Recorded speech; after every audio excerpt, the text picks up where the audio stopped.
Assalamualaikum warahmatullahi wabarakatuh. Selamat siang, Waalaikumsalam warahmatullahi salam sejahtera buat kita semua.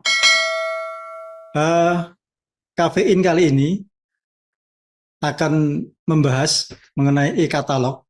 Jadi sebuah tantangan, kemudian transparansi dan bagaimana efektivitas ketika nanti sudah berjalan. Di sini sudah hadir narasumber yaitu Bapak Ronald Siombing dari DPN Inkindo, kemudian dari Bapak Sanusi Burhanuddin dari Ikatan Ahli Pengadaan Barang dan Jasa, dan juga dari KPK Ibu Sari Anggraini. Tentu ini akan menjadi sebuah topik yang menarik karena e-katalog merupakan platform baru, platform yang sebenarnya sudah uh, dilandasi oleh sebuah legal standing pada tahun 2018, yaitu ada Perpres nomor 16 tahun 2018, kemudian diperbarui Perpres nomor 12 tahun 2018, kemudian ada peraturan LKPP, dan pada tahun 2024 sudah ada surat edaran Ketua LKPP dan juga ada keputusan Kepala LKPP yang diterbitkan pada tahun 2024 nomor 177. Hal ini merupakan sebuah tantangan bagi kita pelaku jasa konsultan. Jadi kita akan membahas masalah konsultan, ya. Jadi jasa konsultansi, karena untuk pengadaan barang dan jasa yang ada di kontraktor itu sudah dapat terlaksana. Jadi pengadaan barang itu lebih uh, applicable untuk dilaksanakan. Namun untuk jasa konsultan yang sifatnya konstruksi yang tadi sudah disinggung oleh Pak Eri, dan juga jasa konsultan dan konstruksi, tentu akan menjadi sebuah hal yang sangat masih perlu adanya roadmap yang uh, akan kita lalui nantinya. Di sini akan saya hadirkan Bapak Ronald Siombing, kemudian Bapak Sanusi, dan Bapak Ariswanda sebagai penanggap nanti. Jadi materi akan disampaikan oleh Pak Ronald, Pak Sanusi, dan tentunya dari KPK Ibu Sari Anggraini.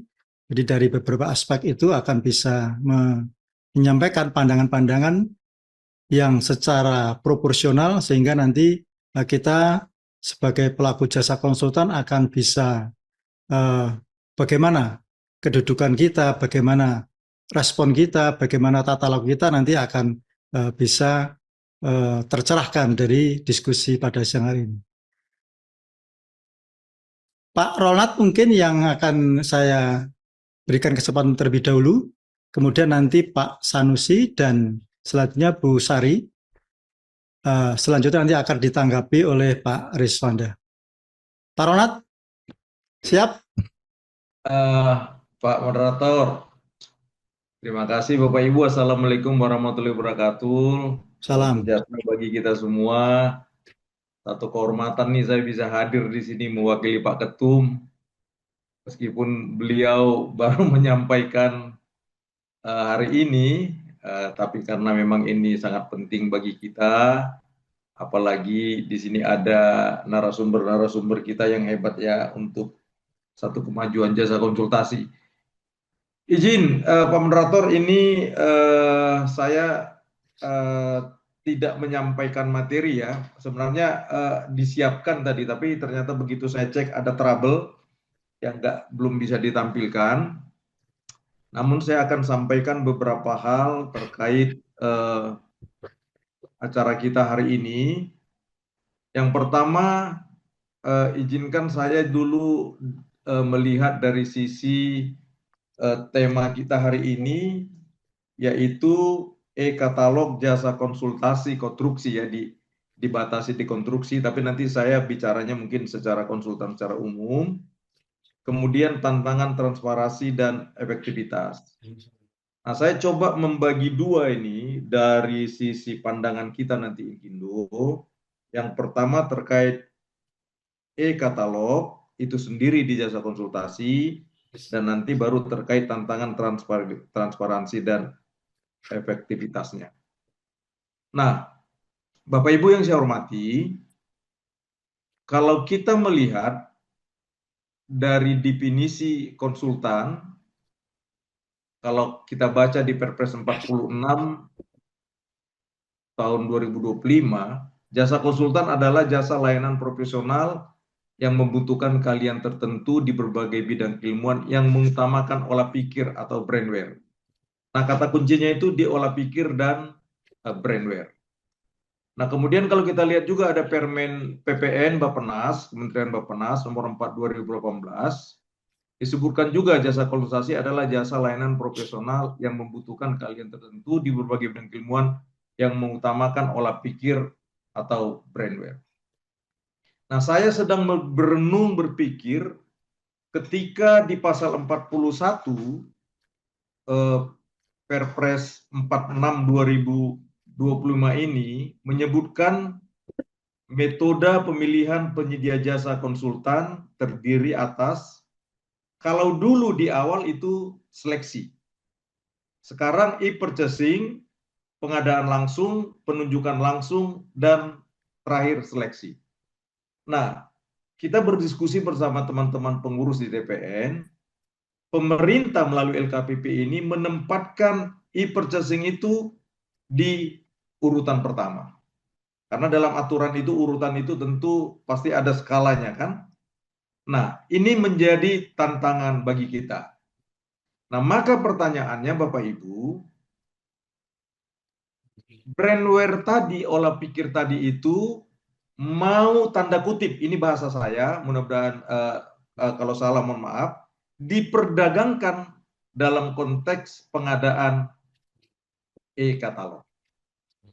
Nah, kita bayangkan otak yang diciptakan Tuhan ini, gitu ya, dengan ide, gagasan, kemampuan yang tentu masing-masing orang berubah meskipun dia memiliki lulusan yang sama dari satu perguruan tinggi yang hebat dengan IP yang terbaik cum laude, tapi dalam menyampaikan ide, pemikiran, gagasan, bagaimana itu dipertandingkan dalam satu ruang atau kotak yang namanya e-katalog. Ini yang harus kita pikirkan juga. Sehingga kami mencoba berpikir, apakah memang e-katalog di konsultan ini layak harus dilakukan.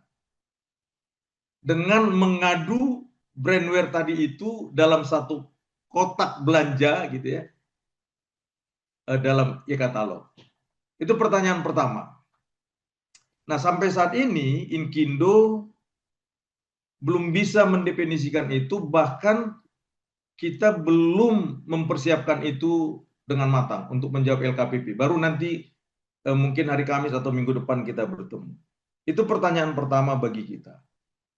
Nah, kemudian pertanyaan kedua, ketika pun nanti itu dikatakan karena sudah termaktub di dalam Perpres 46 tadi di pasal 41 terkait pemilihan penyedia jasa itu.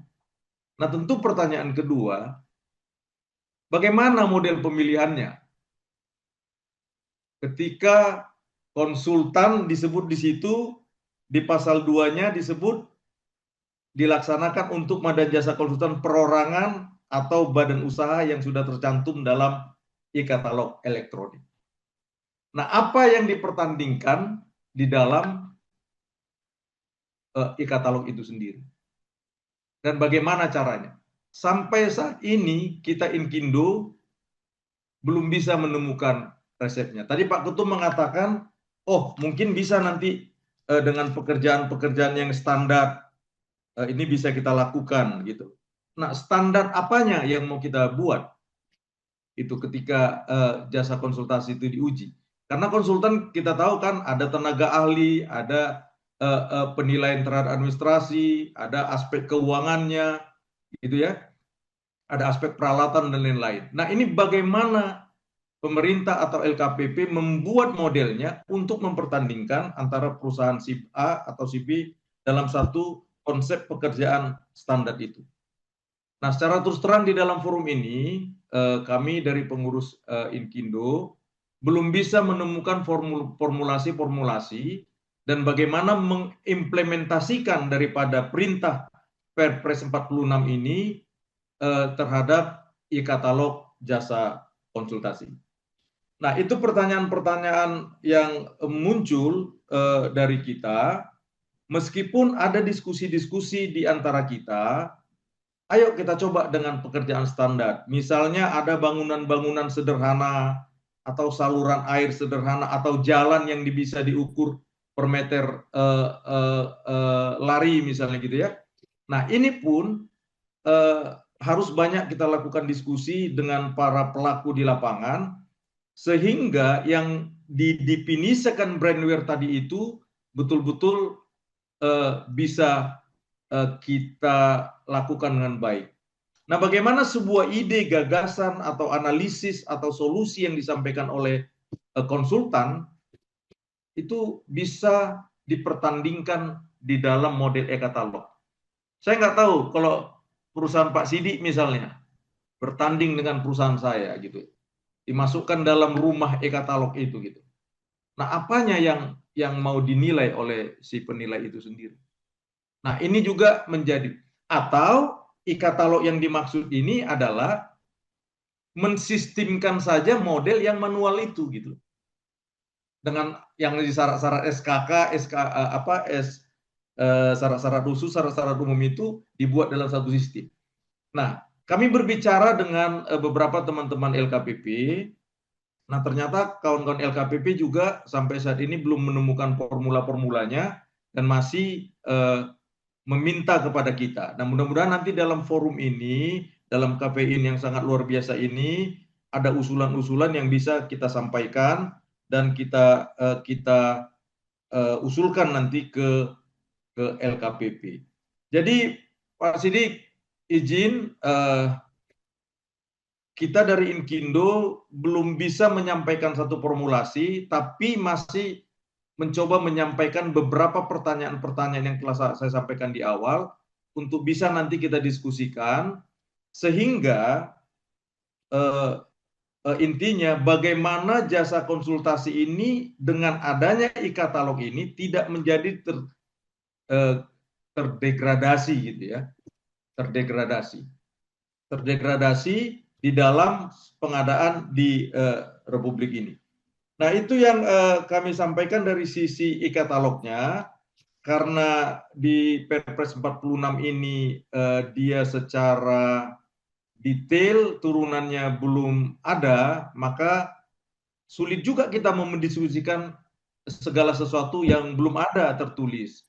Tapi mungkin dalam forum ini kita bisa nanti menyampaikan ide-ide terkait itu. Nah, yang kedua, sisi kedua kami melihat Pak Sidik, dari judul kita ini adalah terkait dengan yang namanya transparan efektivitas ya, tantangan transparansi dan efektivitas. Nah, saya kalau bicara ini selalu menarik gitu loh. Teori-teori transparansi itu di setiap undang-undang itu selalu disebutkan itu harus ada terbuka, jujur, efektif, dan lain-lain semualah. Nah, persoalannya tidak di situ saya pikir. Persoalannya adalah di bagaimana penerapannya.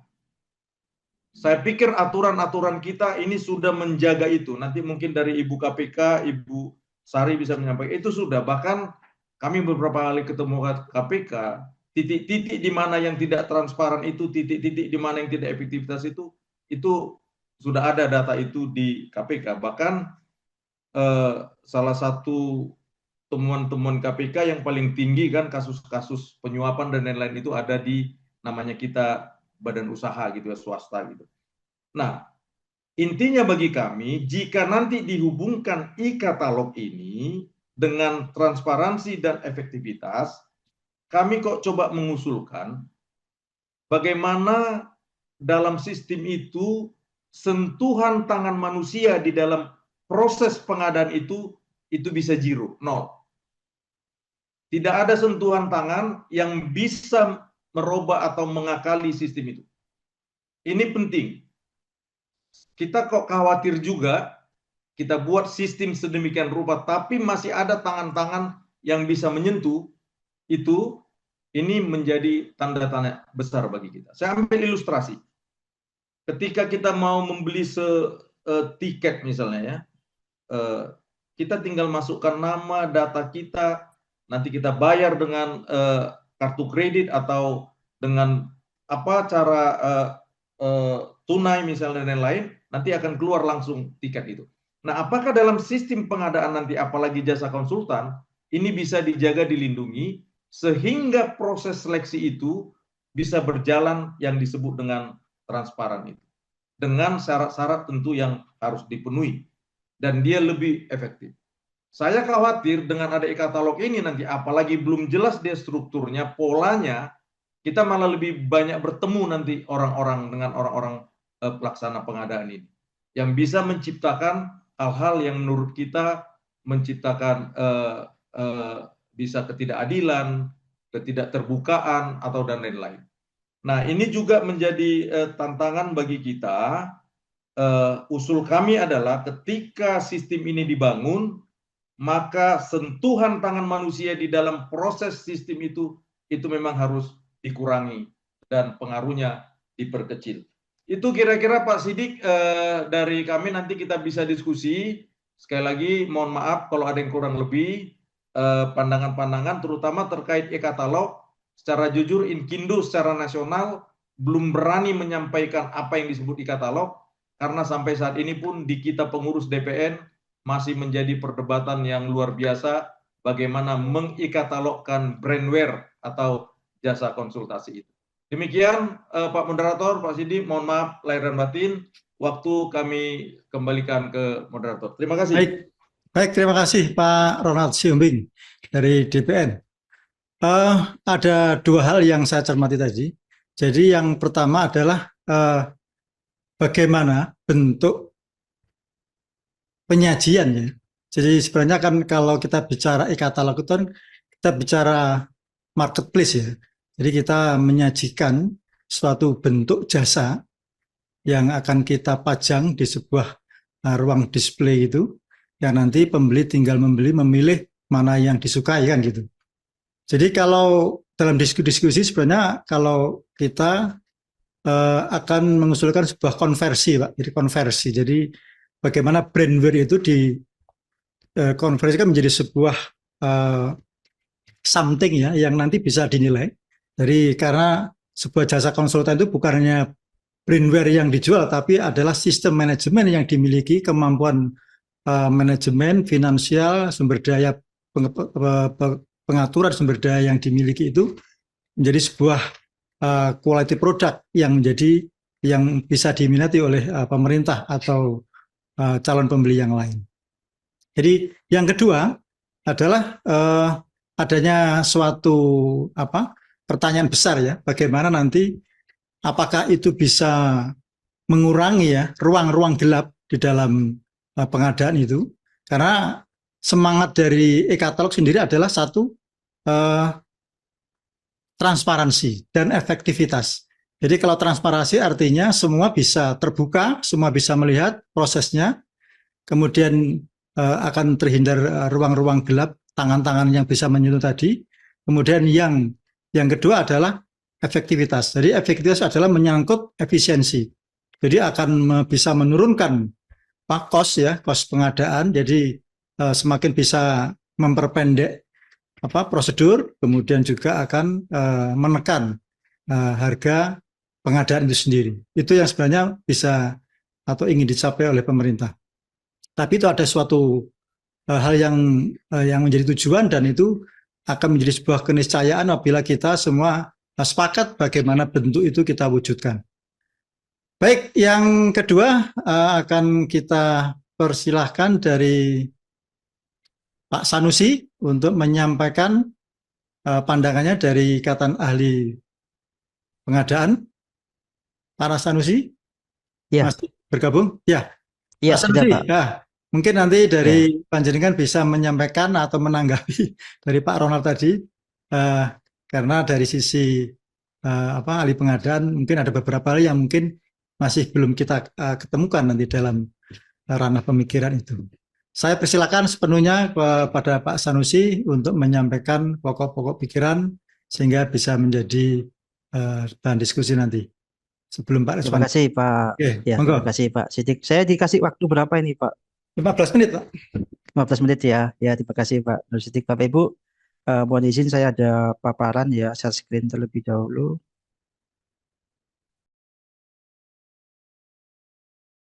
Sampaikan Ketua DPN ya, Pak Eri dan kemudian Pak Ronald terkait katalog di jasa konsultansi, mempertimbangkan sebelum bahas jasa konsultasi, mempertimbangkan di pekerjaan konstruksi saja begitu hebohnya ya beberapa tahun ini, ada beberapa kejadian OTT dan sebagainya. Nah, ini pandangan saya pribadi, tapi nanti akan kami sampaikan di forum IAPI juga, yang mungkin juga akan disampaikan lewat internal ke LKPP. Eh, Saya lumayan akan menyampaikan lumayan banyak, tapi karena 15 menit mungkin nanti yang B, karena tahapan ini nanti saya bagi saja share ya, share materi ke Bapak Ibu yang membutuhkan bagaimana sih proses e-purchasing dari awal sampai akhir, Bapak Ibu nanti bisa pelajari yang B. Saya akan coba jelaskan yang poin A dan yang C saja dari segi sesuai tema kita hari ini. Nah, e-purchasing, kita ke definisi dulu ya Bapak Ibu. Jadi definisi e-purchasing sudah lengkap, tertuang di Perpres 46 2025 mulai pasal 1 angka 35 bahwa tidak terbatas pelaku usaha tapi juga pelaksana swakelola yang kemudian menggunakan sistem katalog elektronik. Bisa juga berbasis supply by owner untuk pekerjaan konstruksi, ya kemudian dikonsultasi, khususnya dikonsultasi karena tema kita hari ini dilaksanakan juga melalui katalog elektronik, baik perorangan atau badan usaha. Jadi tidak terbatas badan usaha ya, tapi Bapak Ibu yang konsultan perorangan pun memungkinkan untuk masuk di katalog. Sementara di katalog kalau Bapak Ibu lihat ada beberapa perorangan yang jasa lainnya seperti tenaga kebersihan dan lain-lain itu pasang foto ya. Jadi pasang fotonya di katalog kemudian bisa dipesan, bukan pesan orang itu pesan jasa ya. Seperti itulah mungkin kondisi nanti ketika kita berbicara di jasa konsultansi. Nah, di swaklola juga tipe 1, tipe 2, tipe 3 juga dapat dilakukan e-processing dan kewajibannya ketika menggunakan bahan di swaklola juga wajib menggunakan e-processing. Jadi kalimatnya banyak sekali kalimat wajib-wajib, Bapak Ibu. Nah, kemudian di pasal 50 juga ditegaskan lagi wajib, tetapi dikecualikan ketika tidak dapat memenuhi kebutuhan dari aspek volume atau efisien efektif. Tapi wajibnya apabila tersedia dalam katalog elektronik ya. Sampai saat ini jasa konsultasi masih belum ada ya, masih belum ada khusus ya, khusus kategori terkait jasa konsultasi. Nah, kewajiban ini hanya untuk yang tersedia dalam katalog elektronik. Dan beberapa aturan lain ya, saya kira saya agak skip. Nah, cuma saya kembali ke prinsip ini dulu Bapak Ibu. Jadi prinsip katalog itu sebenarnya kenapa kita banyak sekali terjadi permasalahan khususnya di pekerjaan konstruksi ya rata-rata 2-3 tahun ini karena jika kita berbasis supply positioning model maka sebenarnya posisi katalog itu ada di posisi kuadran yang bawah di routing atau leverage ya. Kuadran bawah. Kuadran bawah itu bisa nilai tinggi, bisa nilai rendah, tapi resikonya rendah. Selama ini yang terjadi ketika resikonya masih tinggi, di pekerjaan konstruksi bangun rumah sakit, resikonya masih tinggi, dipaksakan dalam tanda kutip masuk ke katalog, sehingga kemudian terjadi masalah. Mudah-mudahan nanti di jasa konsultansi tidak terjadi hal yang sama, ya. Kita tidak mau coba-coba. Jadi yang tadi dikatakan Pak Ronald, Pak DPN, saya sepakat bahwa memang eh, kuadran bawah, rutin leverage itu adalah kuadran yang kerjaan yang sederhana, yang kemudian definisinya adalah rutin ya, pekerjaan rutin, standar, repetisi berulang, yang resikonya rendah. Kata kuncinya sebenarnya di situ, resikonya sudah diturunkan rendah sehingga tidak ada terjadi suatu kondisi-kondisi yang bisa dimanipulasi. Ini berbasis teori dulu Bapak Ibu, agar kemudian kita memandang ketika jasa konsultan masuk ke katalog sudah sesuai dengan teori-teorinya. Yang kemudian seperti ini ya. Jadi ketika resiko itu masih tinggi, maka idealnya adalah kompetisi. Ya, kuadran kanan atas kompetisi. Tapi ketika resikonya bisa diturunkan, maka masuk ke bawah katalog. Ya, mudah-mudahan nanti Bapak Ibu ketika sudah berpartisipasi atau membuat usulan-usulan terkait katalog yang sesuai, pastikan bahwa produk-produk yang akan ditampilkan itu merupakan produk yang resikonya sudah turun atau rendah. Nah, seperti ini ya. Konsepnya sebenarnya seperti ini. Jadi risiko turun dulu, kemudian masuk ke rutin, rutin nanti dikonsolidasi yang sejenis sehingga masuk ke leverage. Idealnya sebenarnya katalog-katalog itu produk-produk yang sudah masuk kuadran bawah rutin atau leverage. Nah, saya bicara peraturan sekarang. Ya, ada banyak sekali yang membahas tentang e-processing di pasal 50 terkait pekerjaan konstruksi. Ya, tentu saja jasa konsultasi konstruksi ada juga di pasal 41 ayat 2. Kemudian ada terminologi-terminologi yang baru seperti pokja pemilihan yang melaksanakan e-processing, ya. Jadi berupa tim, bukan lagi PPK single single orang yang melakukan kontrak, yang melakukan perencanaan, yang memilih penyedianya, ya. Jadi ada pokja yang seperti di tender atau seleksi yang kemudian melakukan e-processing khususnya yang bukan pembelian langsung. Salah satunya di mini kompetisi. Kemudian HPS, ya, disyaratkan untuk yang di atas 100 juta, jaminan pelaksanaan disyaratkan. Tentu saja ketika bicara jasa konsultasi tidak ada jaminan pelaksanaan Bapak Ibu, tapi di yang jenis pengadaan yang lain diperlakukan untuk yang di atas 200 juta. Dan kewajiban-kewajiban lain di pasal 50. Nah, kemudian di jasa konsultasi, tadi sudah disampaikan tuh Pak Ronald itu di pasal 41 ya, ayat ayat 1 ayat 2 menjelaskan bahwa konsultansi metode pemilihan penyedianya salah satunya adalah e-processing yang kemudian itu bisa perorangan atau badan usaha yang sudah tercantum dalam katalog elektronik. Ya, kemudian kita yang sekarang lagi mikir kan bagaimana mencantumkan di katalog elektroniknya. Apakah perorangan kemudian kita cantumkan keahliannya ada mungkin ya atau ketika badan usaha yang agak lebih kompleks ya bagaimana pencantumannya. Nah, tentu saja e-processing untuk konsultasi ini bisa dilakukan sepanjang etalase atau kategori jasa konsultasinya sudah tersedia. Seperti yang saya katakan di awal tadi masih belum tersedia.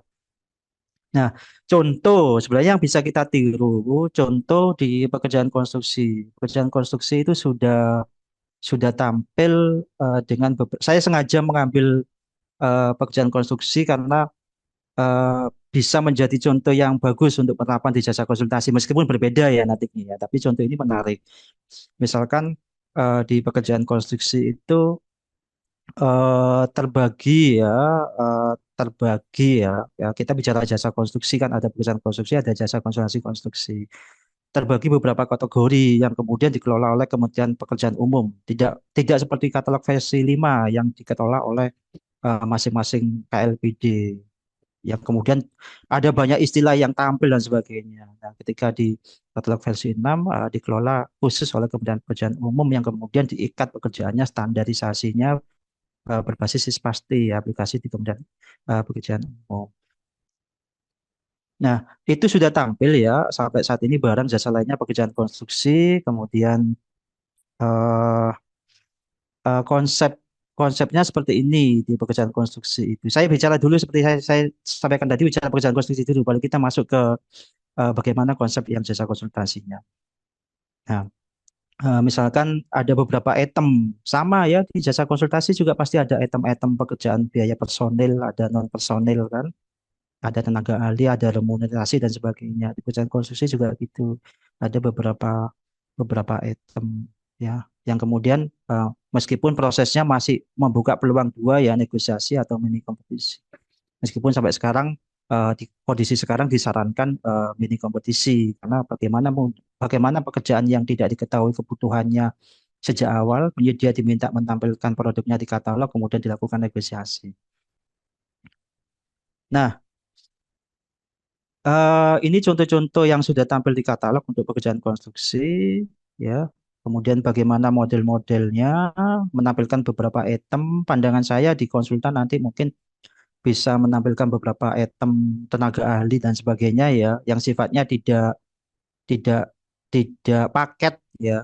tidak paket, kecuali seperti yang Pak Ketua DPN tadi sampaikan, pekerjaan yang standar berbasis luasan bangunan gedung misalkan bisa saja paket. Tapi ketika waktu penugasan, pengawasan gedung, waktu penugasan tentu saja tidak bisa berupa paket. Jadi yang ditampilkan berupa item-item pekerjaan tertentu, tenaga ahli A dan sebagainya, sebagainya. Saya kira Inkindu sudah punya standar nilai kan untuk S1 pengalaman 1 tahun, ahli utama atau ahli muda itu berapa gajinya dan sebagainya. Nah, ini beberapa tampilan ya, sampai kemudian bagaimana sih konsep di pekerjaan konstruksi. Nah, kita masuk ke konsultansi. Sebenarnya di kategori jasa Bapak Ibu, ada jasa layanan sertifikasi, jasa pelayanan sertifikasi, jasa uji kompetensi dan sertifikasi. Memungkinkan konsultan-konsultan yang perorangan atau badan usaha yang non konstruksi ya bisa sudah bisa masuk karena KBLI di jasa layanan sertifikasi ini telah diakomodasi untuk KBLI 70209 aktivitas konsultasi manajemen lainnya. Misalnya Bapak Ibu yang bergerak di bidang akreditasi, pelatihan, sertifikasi, seperti IAPI misalkan ya, bergerak di bidang sertifikasi layanan atau pelatihan, uji kom dan sebagainya, memungkinkan untuk masuk di kategori ini. Tapi bagaimana dengan kategori jasa konsultasi konstruksi, misalkan 71101 ya, aktivitas arsitektur atau 71102 untuk aktivitas keinsinyuran dan konsultasi teknis, bagaimana konsepnya. Nah, eh, yang bisa dipertimbangkan sebenarnya yang pertama, konsep pada pekerjaan konstruksi bisa dipertimbangkan diterapkan pada konsultasi konstruksi, misalnya pada ketika kondisinya kontrak waktu penugasan, yang perhitungan HPS di konsultan itu menggunakan metode perhitungan berbasis biaya atau dengan uraian biaya langsung personil dan biaya langsung non personil. Tetapi eh, penerapannya dilakukan dengan mini kompetisi, ya, seperti proses seleksi itu dengan mini kompetisi yang kemudian non itemis itu penyedia diminta menawar seluruh mata pekerjaan, Bapak Ibu. Kan tidak mungkin di jasa konsultansi pengawasan atau pekerjaan konstruksi menawar di sebagian uraian pekerjaan. Jadi diminta menawar seluruh item pekerjaan. Nah, konsep ini bisa dibawa itu.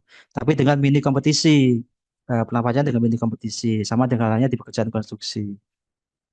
Konsep yang kedua, misalkan pada kontrak lumsum yang berbasis keluaran, ya, pada pekerjaan perencanaan atau perancangan bisa berupa output base. Misalkan ini saya coba comot ya salah satu output ya, dokumen RTBL ya, nilainya sekian, itu kan output base. Ya Bapak Ibu bisa itu memasang produk-produknya kalau nanti sudah ada ya kategori jasa konsultasi, memasang produk-produknya berbasis yang bisa berbasis output seperti ini, ataukah yang banyak kan beberapa pekerjaan yang berbasis output kan ya. Nanti seperti saran Pak Ketua tadi bisa berdasarkan luasan ya, luasan gedung atau yang berupa kajian ya, berupa kajian bisa berupa eh, tingkat ya kompleksitas pekerjaannya. Nah, ada beberapa hal yang tentu saja dari dua konsep itu yang perlu diperhatikan bahwa di jasa konsultasi konstruksi tentu saja masih ada pemilahan segmentasi ya untuk usaha kecil sampai 1 miliar, 1 miliar sampai 2,5 itu untuk menengah, di atas 2,5 itu untuk usaha besar. Segmentasi ini juga seharusnya juga idealnya diterapkan. Sama halnya di pekerjaan konstruksi yang kemudian diterapkan pemilihan kualifikasi penyedianya sehingga tidak saling loncat ya Bapak Ibu ya. Misalkan ada paket 500 juta mini kompetisi jasa konsultansi perancangan, output base. Oh, maka diperuntukkan untuk usaha kecil ya karena nilainya di bawah 1 miliar. Ini saya crop dari tampilan pekerjaan konstruksi yang mudah-mudahan juga diterapkan di jasa konsultansi dan 5 saya menit kira akan lagi. diterapkan ya. Oke, saya percepat lagi. Nah, beberapa hal lain misalkan terkait remunerasi ya, remunerasi kemudian ada tentang berapa sih besaran biaya di PP 16 kan tentang perencanaan pengawasan pengelolaan kegiatan itu juga bisa menjadi perhatian kan dalam menuangkan produknya di catatan-catatan dalam menuangkan produknya di katalog. Bahkan kemudian presentasi pembayaran di perancangan dan di pengawasan yang terbagi, ya. Kemudian bagaimana tentang skema-skema tenaga ahli, standarisasi tenaga ahli di pengawasan dan sebagainya, bisa memperhatikan SIP TPU dan sebagainya.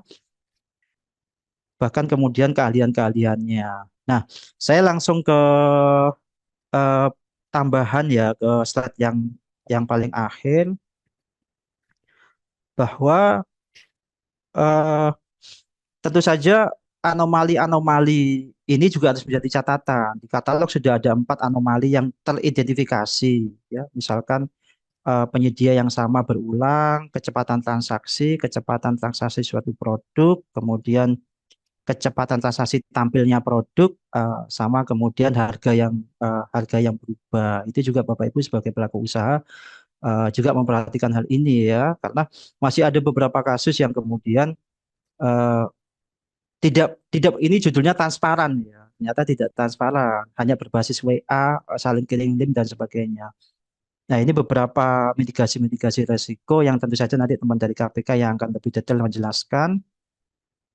Dan kemudian informasi terkait penutupan katalog versi 5. Dan kemudian tentang konsep mini kompetisi tadi yang saya sampaikan. Yang kemungkinan besar jika sesuai judul mendukung transparansi, maka sebenarnya konsep mini kompetisi ini yang lebih ideal dibandingkan konsep negosiasi, meskipun bisa saja pekerjaan yang nilainya mungkin hanya belasan juta atau berapa juta, perancangan gedung yang sederhana sekali atau untuk pemeliharaan bisa berupa negosiasi. Saya kira itu Pak moderator, terima kasih, mohon maaf sangat cepat sekali, mudah-mudahan nanti materi saya bisa share ke Ya, teman-teman bisa untuk di-share. dipelajari tentang tahapan katalog. Terima kasih, Assalamualaikum warahmatullahi Waalaikumsalam wabarakatuh. warahmatullahi wabarakatuh. Oke, terima kasih Pak Sanusi. Pemirsa, peserta webinar yang sangat berbahagia pada siang hari ini, tadi merupakan sekilas ya, karena tidak bisa waktu cukup lama untuk menjelaskan secara detail. Namun paling tidak kita bisa melihat, kalau orang Jawa bilang blegernya kita sudah tampak ya. Jadi bagaimana profilingnya seperti apa, itu bisa menjadi gambar bagi kita untuk menapai bagaimana pelaksanaan e-purchasing tadi sesuai dengan bidang kita masing-masing. Yang ingin saya garis bawahi di sini adalah bahwa di e-purchasing ya, itu masih terbatas pada jasa konsultasi konstruksi ya Pak Sanusi ya. Jasa konsultasi Sebenarnya konsultansi yang non konstruksi sudah ada Pak, seperti contoh ya. tadi sertifikasi sama pelatihan ya. Tapi jadi kalau misalnya bentuk kajian yang benar-benar kategori yang khusus untuk konsultansi dua-duanya belum ada Pak. Jadi kalau studi kelayakan gitu FS itu apakah sudah belum ada kategori artinya khusus, kan belum ada. Jadi Ya. lebih banyak ke bidang konsultasi konstruksi.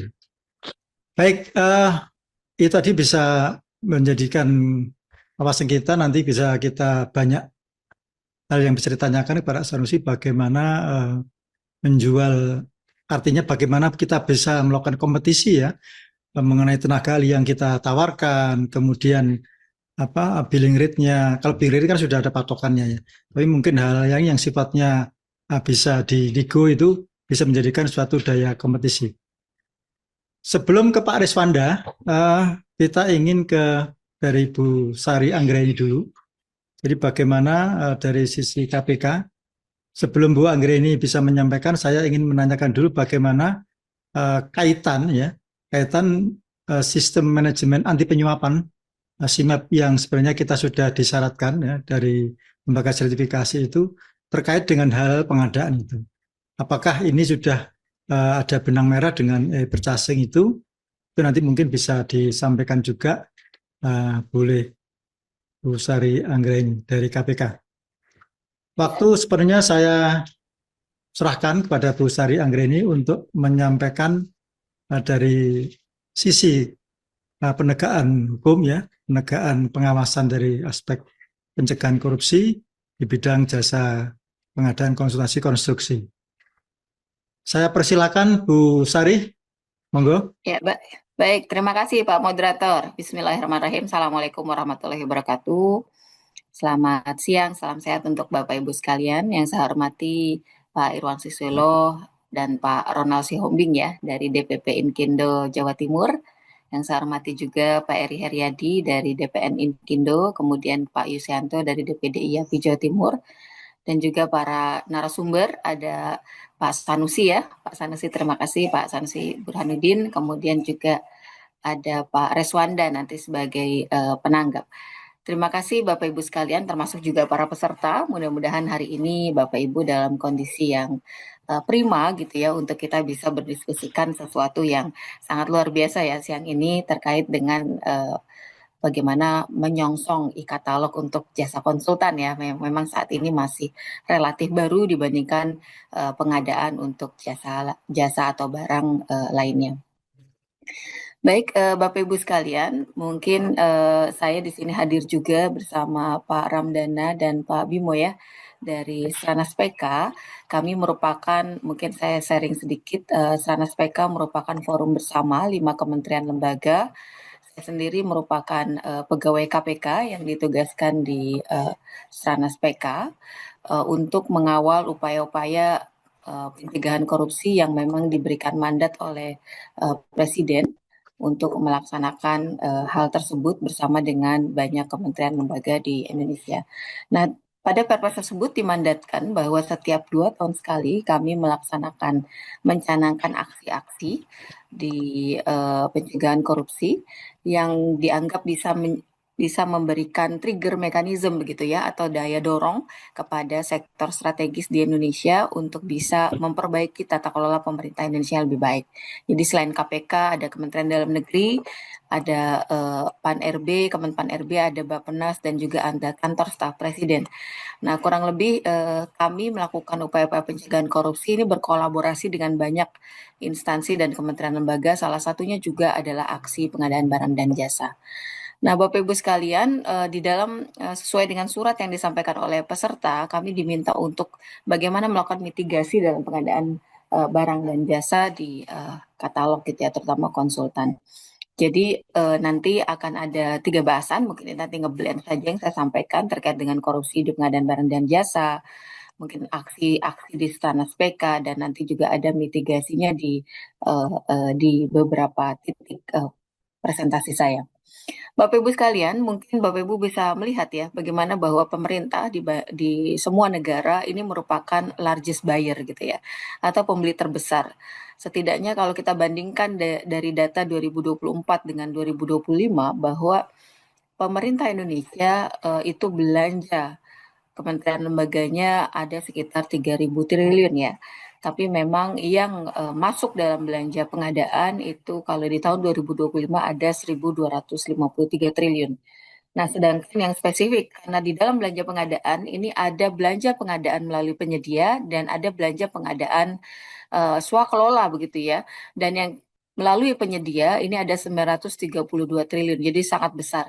Nah, bagaimana di 923 triliun itu sekitar kalau dari sisi tahun demi tahun itu memang rata-ratanya 44% itu pasti di belanja barang gitu ya. Kurang lebihnya sekitar 40% itu di barang, 30%-nya itu di konstruksi, kemudian 20%-nya jasa lainnya, dan konsultasi itu kurang lebih hanya sekitar 3% gitu setiap tahunnya, kurang lebih mappingnya seperti itu. Dan kalau dari sisi angka, kalau kita lihat dua tahun terakhir ini angkanya di kisaran 20 triliun ya total untuk seluruh jasa konsultasi. Tapi ini juga sebenarnya sudah sangat besar gitu ya untuk jasa konsultasi. Sehingga memang penting sekali untuk kita melihat bagaimana upaya-upaya mitigasi resiko korupsi di jasa konsultasi ini karena tadi beberapa diskusinya cukup menarik ya bahwa ini adalah brandware dan apa yang mau distandarkan gitu ya. Jadi memang ini bukan seperti barang yang ada standarnya, ada fixnya, tapi bagaimana kemudian kita menstandarkan sesuatu yang sifatnya brandware yang biasanya melekat ke orang per orang begitu. Nah, Bapak Ibu sekalian, mungkin nanti kita akan bahas lebih detail juga bagaimana mitigasinya. Tapi kalau kita lihat dari sisi datanya, ini memang kasus korupsi di PBJ ini sangat tinggi. Nah, memang pembagian jenis perkara kalau di KPK itu berbasiskan 7 kategori tindak pidana korupsi ya. Jadi memang tidak menggambarkan sektor atau temanya secara lebih mendetail. Tapi kalau kita lihat misalnya di gratifikasi atau penyuapan ini yang sangat dominan, ini juga banyak terkait dengan pengadaan barang dan jasa gitu. Karena kalau yang di pengadaan barang dan jasa ini nih kategorinya adalah pasal yang terkait kerugian negara. Jadi memang kenapa pengadaan barang jasa itu selalu tinggi ya? Karena memang dia sektor belanja, sektor expenditure. Kalau kita lihat kan sekitar seribuan triliun gitu ya, ini yang dibelanjakan oleh pemerintah melalui belanja pengadaan. Ini yang menjadi ruang di mana kemudian transaksional itu terjadi gitu. Nah, saat transaksi itu terjadi, maka disinilah salah satu yang menyebabkan resiko tinggi gitu, karena ada penjual dan ada pembeli di situ. Pasti ruangnya itu sangat tinggi, sangat rentan adanya rente atau modus-modus fraud lainnya. Nah, Bapak Ibu sekalian, tadi juga ditanya tentang SMAP ya oleh moderator ya.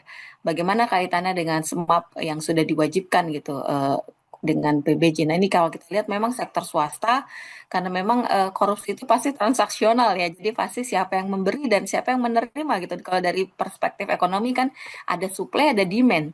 Jadi pasti ada dua sisi itu gitu.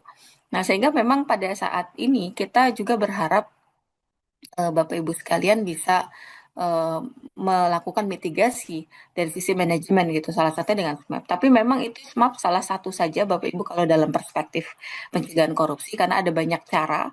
Selain itu juga kami juga punya pancek ya kalau di KPK atau panduan cek ini juga bisa dilakukan buat swasta dan ini tidak berbiaya gitu kalau pancek.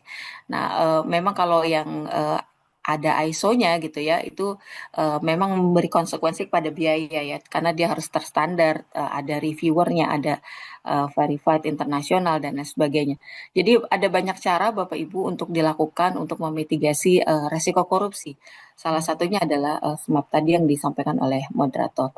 Nah, Bapak Ibu sekalian, selain itu juga memang dari catatan ICW untuk pengadaan barang dan jasa sepanjang 2019-2023 saja itu ada lebih dari 1.000 kasus korupsi yang ini total dari seluruh penegak hukum ya. Kalau tadi hanya di KPK, tapi ini total penegak hukum ada lebih dari 1.000 dengan potensi kerugian keuangan negaranya 47 triliun.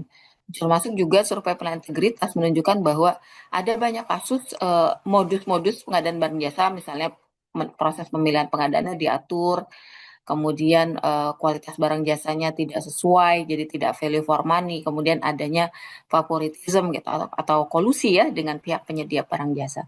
Nah, Bapak Ibu, sebenarnya kalau dari prinsip pengadaan itu yang penting sebenarnya satu saja secara basic yang harus kita jaga. Apa itu adalah kompetisi. Prinsip kompetisi, sepanjang kompetisinya itu sehat, kompetisinya itu terjadi, maka iklim transaksi pengadaan barang jasa itu bisa dipastikan menuju ke arah yang benar gitu. Nah, problemnya adalah kompetisi ini seringkali tidak bisa dilakukan secara optimal. Penyebabnya setidaknya dua hal. Yang pertama, pelaku pengadaan baik dari sisi pemerintah maupun dari sisi swasta, terutama dari sisi pemerintah, ini kompetisinya terbatas. Kompetisi terbatas ini bisa disebabkan banyak hal. Misalnya, kalau dari sisi HPS, ketidakmampuan dalam membuat HPS yang menggambarkan harga pasar misalnya. Atau kemudian speknya yang bisa jadi terlalu rendah atau terlalu tinggi dari yang kebutuhan yang ada, dari kompetensi terkait dengan kompetensi untuk merencanakan kebutuhan gitu ya. Termasuk juga kompetensi lainnya, misalnya dari sisi perbandingan dan lain-lain. Nah, penyebab lainnya adalah selain pelaku pengadaannya mungkin memiliki kompetensi yang terbatas, yang kedua adalah dari sisi adanya kolusi gitu ya. Nah, ini dia. Jadi kompetisi itu tidak bisa terjadi secara sehat saat ada kolusi di antara para pelaku pengadaan. Nah, dari sisi kolusi sebenarnya kami di tahun 2026 itu mulai memetakan karena memang basisnya itu kalau di pengadaan karena transaksional maka itu modus utama adalah kolusi. Kolusinya seperti apa? Misalnya kalau dari sisi yang apa namanya kedua nih ya, modus kedua, kolusi antar vendor, jadi antar penyedia begitu ya. Jadi kalau misalnya antar penyedianya sudah melakukan kolusi, ini nggak akan ada kompetisi. Kolusinya seperti apa contohnya kalau dalam konteks korupsi? Arisan lelang gitu ya. Jadi antar penyedia tuh udah sweet aja. Siapa yang menang kali ini? Ya udah naikin ya harganya segini ya. Nanti tahun depan saya yang pegang. Nah, itu harganya adalah harga kesepakatan penyedia yang bisa jadi pemerintah harusnya bisa mendapatkan kualitas yang lebih baik, harga yang lebih murah begitu ya, harga yang lebih wajar gitu ya. Saya mungkin tidak selalu bilang murah ya, tapi harusnya wajar gitu ya, wajar sesuai dengan harga pasar. Nah ini kolusi itu menyebabkan kompetisi itu nggak terjadi dan ujung-ujungnya apa ya? Ujung-ujungnya tindak pidana korupsi biasanya gitu. Nah yang ketiga misalnya kalau misalnya tidak ada kolusi antar vendor, tapi mungkin kalau dari Tipikor bisa terjadi modus yang ketiga nih, kolusi lelang bersama dengan lembaga eksekutif bersama dengan PPK-nya. Jadi antara penyedia dengan PPK ini kami banyak menangani kasus yang memang ini kemudian secara sistem, secara uh, digital gitu ya, atau secara dokumen tuh nggak ada masalah, nggak ada kelihatan. Tapi kolusinya tuh terjadi di luar sistem, di luar proses pengadaan. Jadi sudah deal-dealan dulu, sudah negosiasi dulu gitu ya. Nanti kalau seolah-olah dokumennya akan menyesuaikan saja, prosesnya diikuti secara normal. Nah ini kolusi, itu nggak akan kelihatan by system, karena by system kelihatannya baik-baik aja. Nah, kemudian juga ada kolusi yang sudah melibatkan pihak lain. Misalnya ini kami juga ada menangani beberapa kasus yang ini menyebabkan dalam tanda kutip ya konsultan konsultan yang menangani supaya tender ini bisa diberikan oleh dibagi-bagi kepada misalnya bupati yang menjabat, kemudian sebagai salah satu bentuk untuk mengatasi mahalnya biaya politik ya pada saat sebelum pemilu gitu ya, pada saat proses pemilu. Nah, ini biasanya mereka bekerja sama dengan salah satu konsultan dalam tanda petik konsultan yang konsultan mereka menamakan dia konsultan dan konsultan ini taubat dan kemudian menjadi pengadu gitu di KPK bahwa dia menangani beberapa kepala daerah untuk bisa merekayasa kasus-kasus bisa merekayasa pengadaan untuk bisa mengambil uh, uh, uangnya gitu ya, sebagian untuk dimanfaatkan. Nah ini luar biasa sekali, bahkan mereka sampai punya hacker gitu ya, dan hackernya itu sempat juga ketemu dengan kita, mereka sampai bisa melakukan mengakali sistem gitu ya, sistem digital atau aplikasi untuk pengadaan SPSE. Nah, kemudian kolusi yang juga banyak ditangani oleh KPK ini adalah kolusi dari sisi kerjasama antara vendor, kemudian lembaga eksekutif dan lembaga legislatif nih. Jadi kayak kasus Alinjelina Sondah misalnya, kasusnya Nazarudin dan kasus-kasus yang lain, ini betul-betul ada rekayasa pengadaan bahkan dari mulai saat perencanaan. Jadi proyeknya belum diketok palu, programnya belum ketok palu, anggarannya belum ada, terus sudah diijon duluan gitu. Jadi emang ini kebanyakan konflik of interest yang terjadi. Nah, ini semua adalah kolusi gitu ya, yang dilakukan dan menjadi modus utama untuk tindak pidana korupsi. Kolusi inilah yang menjadi basis modus yang menyebabkan pengadaan barang dan jasa di kita itu tidak terjadi kompetisi. Akibatnya apa? Akibatnya kualitas barang rendah, harga kemahalan gitu ya, harga tidak wajar karena itu tadi, karena kolusi ini gitu ya. Nah, Bapak Ibu sekalian, ini mungkin yang kemudian kita kita menyatakan bahwa sebaik apapun sistem gitu ya, kalau memang sudah man behind the gun-nya itu sudah di belakang, sudah negosiasi di luar sistem gitu ya. Nah, ini kesulitan. Nah, makanya yang bisa kita lakukan apa? Karena modus kejahatan itu berkembang lebih cepat dibandingkan modus pencegahannya begitu ya. Itu kan ada game-nya begitu ya kalau di teori kejahatan. Jadi memang kita perlu melakukan upaya-upaya yang lebih canggih untuk mengatasi itu. Nah, selain analisis kolusi ini berdasarkan aktor, kita juga melihat contohnya kayak modus lain seperti markup biaya, ini bukan modus umum ya. Kalau misalnya jasa konsultan, dia menetapkan tarif jasanya itu lebih tinggi daripada tarif yang ditetapkan Inkindo. Misalnya salah satu contohnya, atau dia nggak punya dasar untuk menetapkan itu. Nah, kemudian tenaga ahlinya fiktif. Nah, ini juga sering kali terjadi nih. Jadi tenaga ahli kualifikasinya tinggi yang ditetapkan gitu ya di dokumen dengan biayanya kemudian akhirnya tarifnya menjadi tinggi, tapi pada prakteknya yang mengerjakan pekerjaan itu bukan tenaga ahli sesuai kualifikasi tinggi tersebut. Jadi lebih junior lagi yang harusnya negara tidak membayar sesuai dengan standar tinggi tersebut. Nah, ini yang juga sebenarnya terjadi kebocoran keuangan negara dari sisi modus tenaga ahli fiktif atau tidak sesuai dengan kualifikasi. Nah, selain itu juga misalnya, manipulasi output atau data ini juga sering dilakukan. memasukkan data hasil survei, penghitungan teknis, progres pekerjaan tidak sesuai kontrak gitu ya. Dampaknya apa? Dampaknya tidak terjadi evidence based policy di negara ini. Jadi negara ini kebijakan yang diambil kalau misalnya konsultannya yang melakukan kajian itu tidak memberikan hasil yang baik, maka bahaya buat kebijakan-kebijakan yang diambil di negara ini, terutama yang menyangkut uang negara yang cukup besar dari sisi program. Nah itu mungkin bahayanya sampai ke sana gitu ya. Jadi Bapak Ibu yang menjadi perusahaan konsultan ini juga harus hati-hati sekali, karena saat Bapak Ibu berkontrak dengan pemerintah, maka harapannya Bapak Ibu sebagai konsultan ini bisa memberikan kajian yang valid gitu ya. Karena kalau tidak valid bahaya sekali. Kebijakan-kebijakan negara akan melenceng semua gitu ya. Jadi akan aneh. Nah, ini mungkin yang perlu kita siasati. Ada banyak kasus-kasus korupsi di jasa konsultan gitu yang sudah juga ditangani oleh para penegak hukum. Yang ini mungkin memberikan catatan penting bagi kita bahwa ternyata masih banyak PR gitu ya yang harus kita lakukan di bangsa ini terkait dengan pengadaan barang dan jasa. Nah, kemudian bagaimana yang dilakukan gitu saat ini kalau di Stranas PK, di mana KPK menjadi salah satu tim nasionalnya, ini kita juga melakukan aksi 7 yang selalu terus-menerus kita perbarui terkait dengan pengadaan barang dan jasa begitu ya.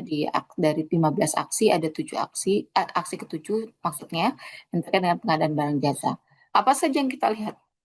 Nah, kalau kita lihat tadi mungkin sudah saya mention juga bahwa e-procurement sebagai salah satu upaya untuk mendigitalisasi layanan supaya lebih transparan dan akuntabel, ternyata juga bisa diakalin gitu ya. Jadi ada banyak anomali yang kita lihat, wah negara dikadalin juga nih gitu ya, bahwa kita bisa bocor juga anggaran negara dari sisi pengadaan nih, dari sektor belanja. Sehingga anomali-anomali ini kita coba capture, kita coba diskusikan dengan para auditor.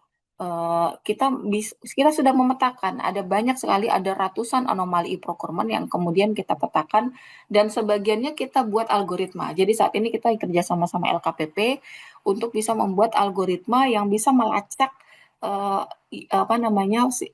belanja melalui tender gitu ya, yang aneh-aneh gitu ya. Kan kalau tadi Pak Sanusi kan menyampaikannya dengan e-katalog, nanti saya akan jelaskan juga yang modus yang kita coba capture lewat e-katalog bersama dengan LKPP, tapi yang bersama dengan yang terkait dengan tender gitu ya, selain katalog ini juga sedang kita susun juga. Termasuk kami juga mendorong profiling penyedia data, penyedia pelaku usaha, maksud kami profiling pelaku usaha berbasis BO ya, beneficial ownership.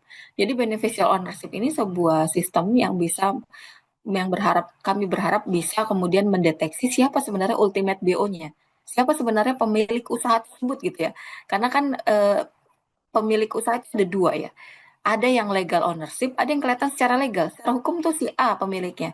Tapi ternyata profilingnya tuh nggak cocok. Bahwa ternyata ini supirnya aja nih contohnya yang diangkat menjadi direktur utama gitu ya. Tapi sebenarnya direktur utama sesungguhnya itu, para pengusaha yang sesungguhnya itu tidak terlihat di legal owner. Nah, ini kami lagi mendorong juga ada beneficial ownership yang kami hubungkan dengan sikap. Jadi sikap ini kami sudah pelan-pelan hubungkan dengan sistemnya Ditjen AHU, sistem BO Ditjen AHU. Nah, ini kolaborasinya dengan Ditjen AHU, juga dengan banyak kementerian lembaga ya. Ini adalah upaya-upaya kolaborasi yang kita lakukan. Termasuk juga Sipasti sebagai tadi ya disebutkan juga oleh Pak Sanusi nih. Sipasti sebagai kalkulator untuk menyusun HPS, tapi sekarang juga sudah digunakan untuk HPP sebenarnya. Jadi di sisi perencanaan juga sudah dilakukan, tidak hanya di sisi HPS. Nah, salah satu upaya anomali melalui katalog yang kami lakukan adalah kami tahun 2024 itu meluncing bersama dengan BPKP dan LKPP, meluncing namanya e-audit. Fitur e-audit yang dimanfaatkan oleh para auditor dan P2UPD ya kalau di pemerintah daerah. Jadi para APIP ya, internal inspektor gitu ya di pemerintah, baik pemerintah pusat maupun pemerintah daerah. Nah, di dalam fitur e-audit yang kemudian bisa diakses oleh para auditor, ini sudah menunjukkan katalog pembelian, katalog-katalog yang ada anomalinya. Jadi ini semacam red flag ya, yang bisa dilihat oleh para auditor untuk bisa menelusuri ini ada problem nggak di dalam pembelian melalui katalog ini. Misalnya, pembeliannya berulang dengan penyedia yang sama, terus menerus selama beberapa tahun terakhir. Ya sebenarnya tidak kalau yang anomali ini maksud kami ini belum tentu ada fraud, tapi ini red flag aja. Apakah ada afiliasi tertentu gitu ya dengan penyedia tersebut. Jadi itu harus ditelusuri oleh auditor. Jika tidak ada ya tidak masalah. Kalau memang semua proses pembeliannya itu berlangsung dengan kompetisi yang sehat gitu ya, sesuai dengan prinsip-prinsip dan tidak ada yang dilanggar. Tapi ini menjadi red flag yang perlu diklarifikasi oleh auditor. Kemudian yang kedua, saat produk itu baru tayang, itu hitungan detik gitu ya, itu sudah ada yang beli. Wah, jangan-jangan ini udah yang nunggu nih depan pintu gitu ya. Saat toko buka misalnya di katalog ini baru aja buka tirai gitu, baru buka ininya tokonya, ini langsung pembelinya udah ada di depan. Ini kalau nggak produknya sangat laris gitu ya, seperti produk-produk yang apa namanya sangat ditunggu ya. Biasanya kan ada tuh produk-produk seperti fashion atau apa yang mengantrinya tuh sebelum toko buka juga mereka udah ngantri. Apakah ini seperti itu gitu? Ini juga harus ditelusuri oleh auditor. Kenapa nih baru sekian detik kok udah ada yang beli produknya? Yang ketiga adalah kesepakatan penegosiasinya cepat banget dari mulai tayang sampai dengan selesai, transaksi selesai ini tidak wajar gitu, terlalu cepat. Nah, berarti ini kan sudah ada negosiasi di luar sistem gitu ya kelihatannya. Nah, ini tapi belum tentu, jadi harus ditelusuri oleh auditor apakah betul-betul sangat cepat atau seperti apa. Nah, yang terakhir adalah saat harganya naik oleh si penyedia kok malah dilakukan pembelian gitu. Tapi kemarin-kemarin saat belum harganya naik itu malah nggak dibeli. Jadi ini juga harus ditelusuri oleh auditor. Nah ini kami sudah menyepakati dan meluncing bersama dengan BPKP dan LKPP gitu ya. Stranas PK, LKPP dan BPKP untuk bisa dimanfaatkan oleh auditor. Dan ini tahun ini kita akan perluas dan ini tahun ini kan menggunakan versi 6 ya. Ini migrasi pelan-pelan dari versi 5 ke versi 6. Kalau di versi 5 ini sudah ada, tapi di versi 6 masih belum terlalu, masih proses migrasi ya. Jadi saat ini nanti sudah selesai migrasinya versi 6, maka ini kita akan optimalkan para auditor. Kami juga sudah bertemu juga dengan BPKP dan Kemendagri ya untuk mengoptimalkan penggunaan e-audit ini oleh para auditor baik di tingkat pusat maupun di daerah. Kemudian kita tahu bahwa memang problemnya adalah diulang-ulang oleh beberapa pembicara di sini bahwa jasa konsultan itu adalah brandware gitu ya. Apa yang mau distandarkan? Kan sulit ya kalau misalnya brandware. Tapi saya setuju dengan Pak Sanusi tadi. Jadi kita bisa memulai dengan beberapa hal yang bisa kita standarkan. Jadi itu sudah terstandar lah kalau di konstruksi misalnya. Di Permen PU nomor 8 tahun 2023 itu sebenarnya untuk konsultan perencanaan dan konsultan pengawas itu sudah ada standarnya. Karena sudah jelas pekerjaannya sudah clear, konstruksi itu pasti kayak gitu ya, yang dilakukan konsultan perencana, konsultan pengawas pasti sudah clear. Nah saat itu sudah clear gitu ya, setidaknya di sektor konstruksi, dan ini sudah ada di aplikasi Sipasti miliknya Kemenpu tadi yang sempat disampaikan oleh Pak Sanusi. Jadi ini yang merupakan Kementerian PU ini sebenarnya awalnya menggunakan untuk internal Kemenpu. Nah, kemudian karena Kemenpu merupakan salah satu pelaksana aksi dari Stranas PK, maka kami lihat ini cukup baik dan tahun ini kami coba dorong Kemenpu untuk bisa bekerja sama dengan Kemendagri menyebarluaskan ini digunakan oleh pemerintah daerah. Jadi harapannya aplikasi Sipasti ini tidak hanya digunakan oleh Kemenpu, tapi juga oleh seluruh pemerintah daerah juga dan Kementerian Pusat. Kalau kita bicara konstruksi, standarnya sama. Mau dia pelaksanaan konstruksinya, mau dia perencananya, mau di pengawasnya, semua sama. Jadi sebenarnya untuk hal-hal tertentu, konsultan ini bisa kok distandarkan. Tapi memang termasuk visibility study. Untuk konstruksi, visibility study-nya itu sudah ada standarnya di Permen PU 8 2023. Kecuali untuk pekerjaan-pekerjaan, tadi saya setuju dengan beberapa narasumber yang menyampaikan bahwa pekerjaan-pekerjaan yang sifatnya kompleks, pertama mungkin yang membutuhkan brandware yang eksploratif gitu ya, yang sangat luas, maka itu mungkin perlu dipertimbangkan untuk diuji belakangan gitu ya. Tapi yang dilakukan duluan mungkin ini yang sudah pasti seperti Sipasti gitu ya di Sipasti ini, dan ini sudah mulai terhubung dengan Inaprok versi 6 walaupun belum optimal ya. Jadi kita targetnya adalah akhir Agustus atau paling lambat awal September ini sudah terhubung nih Sipasti dengan katalog versi 6. Terhubungnya dengan apa? Dengan pembelian barang. Jadi barang-barang yang ada di katalog itu juga bisa masuk ke standarnya Sipasti yang akan kita terapkan juga Kemenpu dengan Kemendagri ya.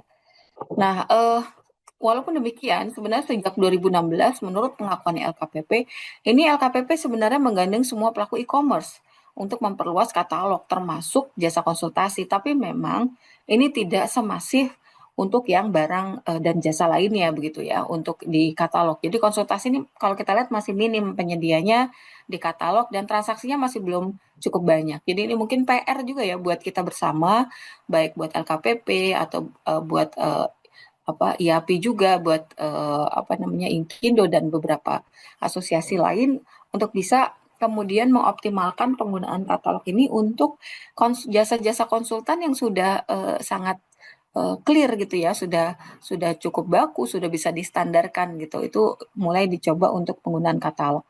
Kenapa? Karena harapannya dengan e-katalog ini semua penyedia jasa itu bisa terlihat di sana. Jadi tidak ada kita menurunkan afiliasi gitu ya, kita menurunkan kolusi nih. Jadi orang-orang yang mungkin karena kan salah satu penyebab korupsi adalah adanya asimetri informasi ya. Nah, harapannya dengan digitalisasi ini tidak ada asimetri informasi, semua bisa menjadi penyedia, semua bisa dibeli oleh para pelaku pengadaan di pemerintah begitu ya. Kalau misalnya speknya cocok, harganya cocok gitu ya, semua mendapatkan kesempatan yang sama. Nah, ini adalah inti kompetisi. Semua mendapat kesempatan yang sama jika harganya bisa bersaing, speknya bisa bersaing. Nah, kemudian juga yang paling penting bagi kami dalam konteks pencegahan korupsi tentu mendorong adanya prinsip transparansi dan akuntabilitas. Nah, transparansi akuntabilitas ini menjadi garda depan bagi pencegahan korupsi. Saat dia digital itu tidak hanya sekedar mengelektronikkan, bukan. Jadi mungkin ini yang perlu kita garis bawahi. Bukan berarti proses-proses manual itu kita elektronikan, itu yang namanya digitalisasi, bukan. Yang kami harapkan memang ada perubahan pola kerja, perubahan pembelian, perubahan penjualan, yang memang semuanya tuh mendorong ke arah transparansi dan akuntabilitas. Jadi semua prosesnya tidak ada lagi ruang-ruang gelap gitu ya antara vendor dan pembeli gitu ya. Ini semua betul-betul transparan dari sisi sistem, termasuk akuntabel. Kenapa? Misalnya ada pertanyaan, kenapa katalog itu kadang-kadang lebih mahal ya daripada beli di luar? Bisa jadi yang di luaran itu nggak dicek tuh pajaknya gitu ya, kualitasnya, tidak verified. Tapi kalau udah masuk katalog, pemerintah tuh harus beli barang yang proper gitu ya. Pemerintah itu harus bekerja sama dengan penyedia jasa yang taat pajak misalnya, dengan vendor yang taat pajak gitu. Nah itu perbedaan antara kenapa katalog kadang-kadang bisa berbeda harganya dengan di luar karena ada beberapa yang harus diverifikasi. Walaupun saya setuju, harapannya memang ke depan pasar pemerintah itu tidak boleh berbeda dengan pasar umum. Karena saat pasar pemerintah itu sama dengan pasar umum, harapannya itu nanti harga akan terbentuk dengan alami ya. Pasar itu sempurna, kompetisinya terjadi, sehingga apa yang dibeli oleh pemerintah itu sama dengan apa yang dibeli oleh masyarakat umum. Tidak ada lagi perbedaan dan pemerintah mendapatkan harga pasar yang betul-betul real gitu. Nah ini ke depan yang pelan-pelan mau kita dorong. Nah, Bapak Ibu sekalian, secara umum itu yang bisa saya sampaikan. Dari sisi kami, kita harapkan memang untuk digitalisasi pengawasan pengadaan barang dan jasa, ini kita melalui early warning system yang tadi saya jelaskan, kemudian direview oleh APIP, dan kalau optimalisasi VMS ya, vendor management systemnya ini ada utilisasi beneficial ownership dan kepatuhan PPK untuk performa penyedia. Harapannya ini merupakan ekosistem begitu ya Bapak Ibu. Ini adalah ekosistem yang kami bangun, yang kami dorong berkolaborasi dengan banyak kementerian lembaga, bisa mendorong karena jika ekosistem ini sehat, ekosistem ini positif, maka transaksi itu akan lebih nyaman. Nyaman artinya apa? Artinya anti korupsi, anti fraud gitu ya. Harganya juga normal, harganya wajar, kemudian terjadi kompetisi yang sehat begitu, sehingga Bapak Ibu sebagai pelaku usaha pun itu juga bisa mendapatkan benefit yang maksimal dengan adanya upaya-upaya yang dilakukan di ekosistem peningkatan ekosistem pengadaan yang bersih ini. Baik, itu saja mungkin yang bisa saya sampaikan. Terima kasih kalau ada yang tidak berkenan. Mudah-mudahan waktunya tidak melebihi ya Pak Moderator ya. Kembalikan lagi kepada Pak Moderator untuk kita serahkan ke proses acara selanjutnya. Assalamualaikum warahmatullahi wabarakatuh. Salam sehat. Selamat siang Bapak Ibu sekalian. Terima kasih Bu Sari Anggreni dari Stranas KPK. Cukup gamblang ya. Sedikit juga tadi bisa menjawab apa yang ditanyakan oleh Pak Ronald Siombing mengenai standarisasi dari Brandware. itu juga sudah terjawab. Kemudian ada hal yang ingin saya garis bawahi bahwa korupsi itu dimulai dari sebuah praktek kolusi. Jadi korupsi itu menjadi sebuah hal yang bisa terjadi pada praproses. Jadi sebelum proses terjadi, sudah terjadi proses korupsi sendiri yang disebut dengan kolusi itu tadi. Jadi kalau orang Jawa bilang, tadi disampaikan oleh Bu Sari bahwa tetap aja ketahuan, ketoro gitu. Jadi becik ketitik olo ketoro kata orang Jawa gitu. Jadi itu menjadi highlight yang ingin disampaikan oleh Bu Sari Anggreni. Semoga ini bisa menjadi pencerahan bagi kita semua. Sebelum Pak Reswanda, kami ingin menyampaikan video dari programnya IAP. Monggo panitia bisa diputar videonya.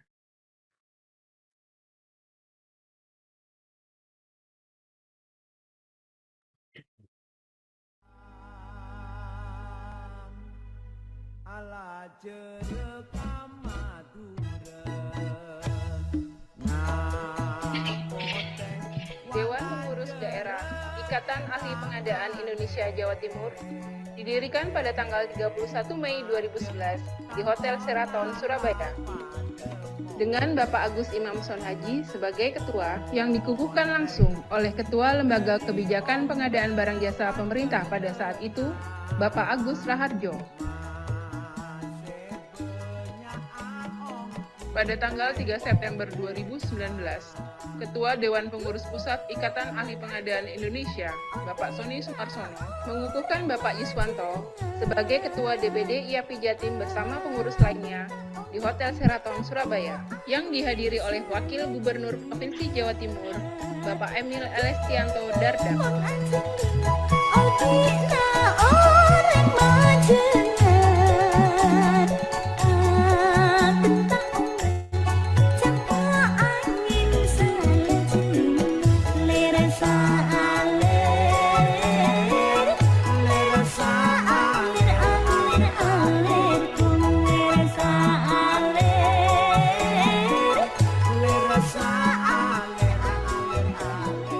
Dalam kiprahnya, DPD IAPI Jatim telah melaksanakan 151 kali pelatihan dan ujian sertifikasi pengadaan barang jasa pemerintah, 16 kali diskusi dan seminar, juga 70 jenis pelatihan yang menunjang kegiatan barang jasa, di mana 32 pelatihan dilaksanakan secara tatap muka dan 38 pelatihan dilaksanakan secara daring.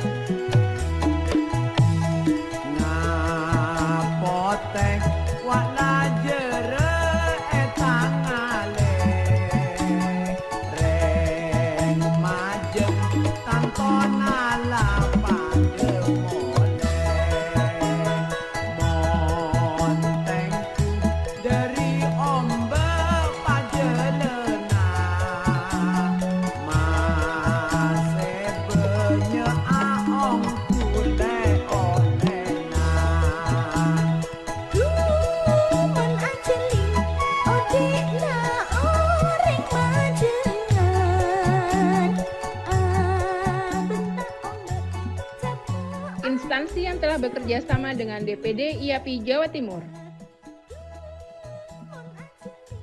untuk mendukung proses pengadaan barang jasa di berbagai instansi, tanggal 29 April 2016, DPD IAPI Jawa Timur mendirikan Tata Nagara Utama sebagai badan usaha pendamping. Jadikan DPD IAPI Jawa Timur sahabat dalam berbagi dan konsultasi. Kami selalu siap untuk mendampingi dan melayani Bapak Ibu sahabat pengadaan. DPD IAPI Jawa Timur ada karena Bapak Ibu sahabat pengadaan, dan kami ada untuk Bapak Ibu sahabat pengadaan.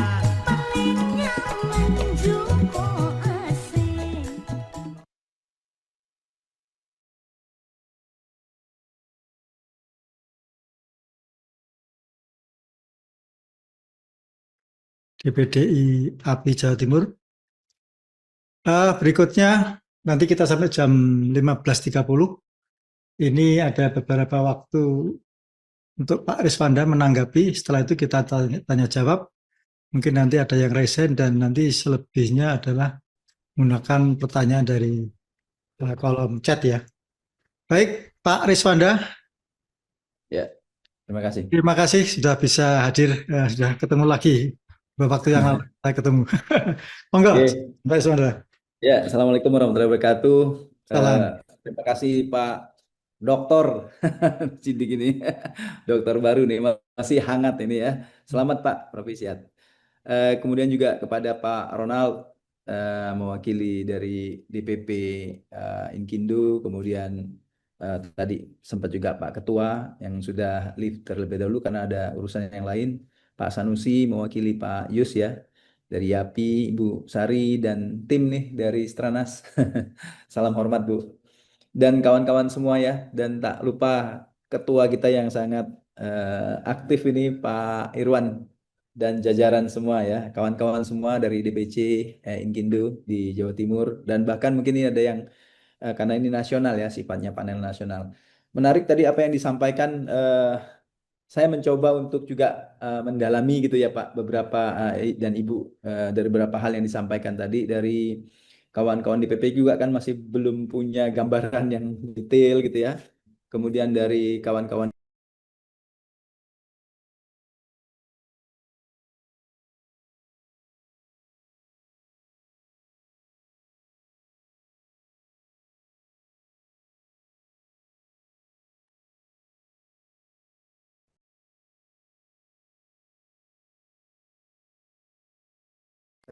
masih terdengar ya suara saya tadi ya Pak ya? Sudah terdengar tadi. Halo? Ya, Mungkin sempat terputus ya. unmute. Ya, saya unmute ya. Jadi memang sih sebenarnya e-katalog juga ya tidak suci-suci amat ya, karena banyak sekali permasalahan yang dimunculkan oleh e-katalog tadi disampaikan dengan detail oleh Bu Sari, itu sangat apa masif gitu ya sebenarnya juga gitu. Nah, kembali ke masalah kegundahan nih ya kawan-kawan dari kawan-kawan di konsultan, memang bagaimana membuat suatu sistem hal-hal yang boleh dikatakan yang sifatnya tidak apa ya istilahnya mengkuantifikasi suatu hal yang kualitatif ya, misalnya dianggapnya bisa jadi bisa kita analogi seperti itu. Nah, memang tadi sudah juga disampaikan, saya menanggapi memang ada sesuatu yang bisa distandarisasi, ada juga yang tidak gitu ya. Tapi saya fokus saja kepada masalah peraturan. Kalau kita lihat kan ini ada peraturan-peraturan 46 2025 ya, yang merupakan perubahan kedua dari Kepres Pengadaan Barang Jasa 12 2021, 16 2018, 12 2021 yang berubah menjadi 46 2025 gitu. Kalau kita lihat memang ada beberapa perbedaan yang sebenarnya lebih ini ya, lebih komprehensif sebenarnya di 46 ini ada beberapa poin sebenarnya yang banyak, kalau kita lihat di internet itu banyak sekali perbedaan-perbedaannya ya, tapi ada beberapa pokok yang saya lihat dari ini ada 8 lah kira-kira ya, yang dibuat oleh peraturan 46 itu, mulai hal-hal yang berkaitan dengan ya ada 6 ya kalau nggak salah ini tadi. Ini mulai ruang lingkup, kemudian masalah sertifikasi. Dulu kan hanya PBJ pemerintah, sekarang pemerintah desa, kemudian entitas-entitas pengguna APBD. Sertifikasinya sekarang juga harus PPK-nya punya kekhususan yang fix gitu ya. Kemudian metodenya dulu lamsam dan harga satuan, sekarang bisa ada basis kinerja dan lain sebagainya.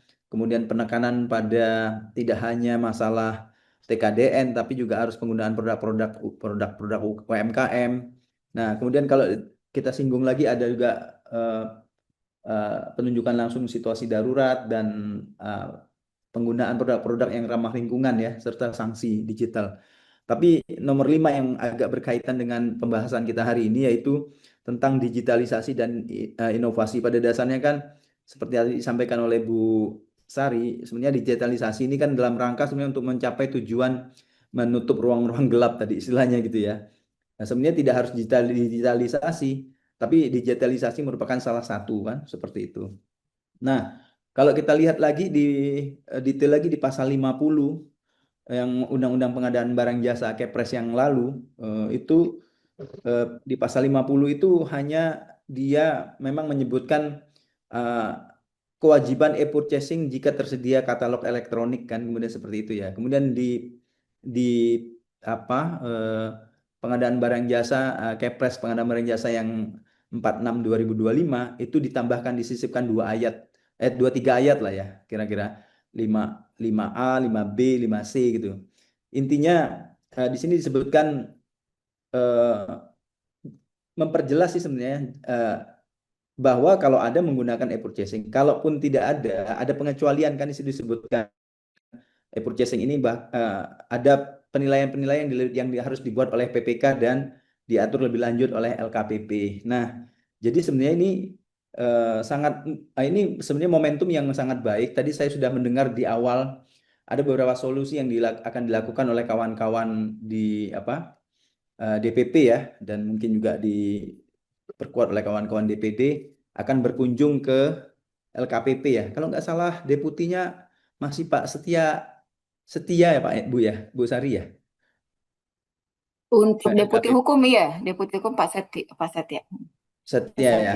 Ya, saya kira beliau orang yang saya kebetulan akrab sekali dengan beliau karena dari dulu itu sering diskusi-diskusi sejak mungkin udah belasan tahun yang lalu gitu, sejak masih kantornya di Smesco ya kalau nggak salah ya Bu ya. Iya betul dulu di Itu dia sana. masih sampai dia naik ke mana-mana saya juga nggak tahu, tapi saya masih sering ngobrol-ngobrol lah sama dia. Saya kira beliau orang yang cukup ini ya. Saya kira dia yang menurut saya cukup berperan dalam merumuskan bersama tentu dengan tim. Nah, ada kesempatan yang baik kalau menurut saya kepada kawan-kawan Inkindo pusat maupun daerah-daerah termasuk Jatim untuk berdiskusi dengan beliau. Saya kira ya seperti itu, karena kalau saya baca-baca sendiri, apakah sudah ada peraturan Perka LKPP-nya? Memang ada nih, saya lihat yang Perka 93 tahun 2025 itu. Pelaksanaan e-purchasing katalog elektronik via metode mini kompetisi yang seperti disampaikan Pak Sanusi tadi ya. Pendekatannya di situ. Nah, saya kira mungkin bisa e-katalog, tapi biasanya dibuka lagi suatu ruang untuk ini. Saya dulu pernah mohon izin Bu Sari Anggreni dan kawan-kawan, waktu itu untuk alat kesehatan yang dilakukan pengadaan untuk rumah sakit milik pemerintah, itu sempat Bu Albertina itu datang dengan tim gitu Bu, Dewan apa lah mungkin saya lupa. Itu sengaja berdiskusi tentang ini karena waktu itu muncul kita istilahnya menggoncang supaya ini bagaimana e-katalog ini tidak hanya sekedar, karena bisa sekali sangat gampang diatur terutama untuk alkes itu Bu. Jadi kadang-kadang orang itu yang pengaturnya tidak bisa teridentifikasi karena tidak meninggalkan jejak apapun gitu, tapi dia yang ngatur semuanya. Nah, akhirnya dibuka melalui mini kompetisi karena di situ masih tetap dibuka untuk adanya suatu ruang-ruang negosiasi gitu ya, seperti itu. Nah, jadi mungkin itu yang saya bisa lakukan tanggapan langkah yang bisa dilakukan oleh kawan-kawan tadi saya rasa sudah sangat tepat gitu ya untuk ajang sana kepada kawan-kawan di LKPP untuk menyampaikan apa sih bentuknya seperti ini, karena saya rasa ini mungkin tidak hanya kaitannya dengan kawan-kawan di Inkindo ya, nanti ada lelang-lelang yang lain karena kan ada konstruksi, non konstruksi dan lain sebagainya. Jadi saya kira itu dari pandangan dan tanggapan saya terkait dengan masalah aspek peraturan yang berlaku ya, yang sekarang paling update gitu. Karena saya lihat ditandatanganinya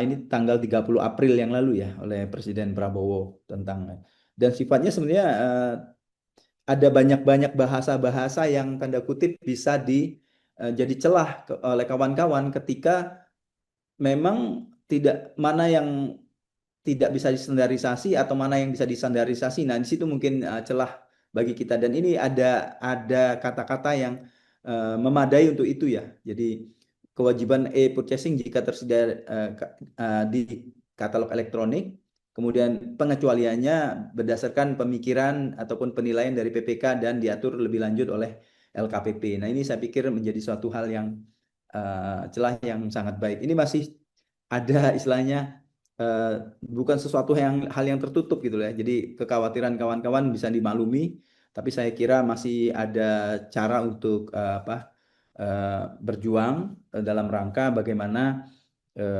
nanti program-program hal-hal yang berkaitan dengan lelang ataupun mekanisme pemilihan penyedia jasa ini bisa menjadi lebih jelas bagi kawan-kawan. Demikian Pak Moderator dan kawan-kawan semua, terima kasih. Assalamualaikum warahmatullahi wabarakatuh. Waalaikumsalam. Terima kasih Pak Reswanda. Ya. Ada hal yang menggelitik ya dari yang disampaikan Pak Reswanda tadi. Jadi tadi disampaikan tidak suci-suci amat itu. Jadi artinya sebagus apapun sistem itu masih ada celah untuk melakukan penyimpangan. Tapi apapun itu yang jelas sistem ini terus menuju sebuah kesempurnaan. Jadi semakin memperkecil, mempersempit, dan akhirnya bisa menghilangkan ruang-ruang gelap yang menjadi yang berpotensi untuk menimbulkan fraud tadi. Baik, ada waktu 10 menit. Kami persilahkan dari para peserta untuk menanyakan, bisa raise hand. Ada 3 penanya ya yang bisa saya berikan kesempatan. Yang pertama Mas Heri Endarto. Saya persilakan, nanti yang dilanjutkan nomor 2 dan nomor 3, setelah itu kita simpulkan dan kita akhiri pada pukul 15.30. Waktu saya serahkan ke Mas Heri Endarto untuk menyampaikan pertanyaannya kepada siapa, memperkenalkan diri, dan pertanyaan ditujukan kepada siapa. Dan langsung singkat, padat, dan tidak terlalu panjang lebar pertanyaannya. Monggo, Mas Heri. Baik, terima kasih Pak Moderator. Kami tanyakan pada narasumber, mungkin ketiga-tiganya bolehlah, nanti secara ini umum. Jadi pertanyaannya juga umum, terkait dengan konstruksi nanti juga tadi sudah disampaikan oleh narasumber dari KPK. Perkenalkan, nama saya Heri Endarto.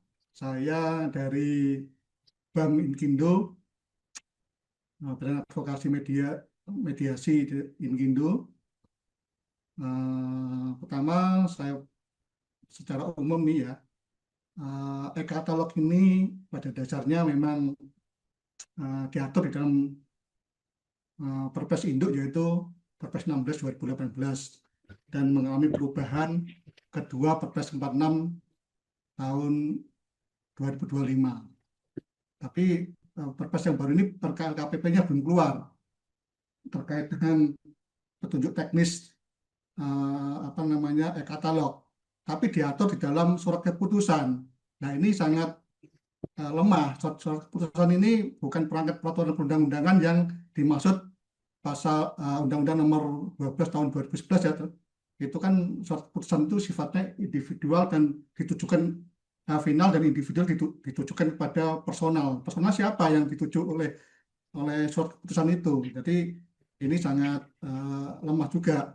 Terkait dengan masalah e-katalog, pada prinsipnya ini masih banyak celah lah, baik itu di pengadaan umum, yaitu beli alkes, obat-obatan atau elektronik, itu masih banyak celah itu terkait dengan masalah cashback-nya itu pasti KPK paham lah terkait itu.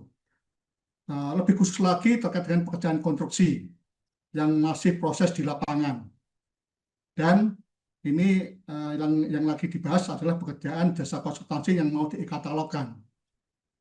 Pekerjaan konstruksi yang masih berproses di lapangan, ini bukan pabrikan, karena masih ada proses sampai pelaksanaan beserta pengawasannya. Di situ masih ada problematika dari proses pelaksanaan fisiknya dan pengawasannya. Di situ ada penyerahan P1 sampai P2.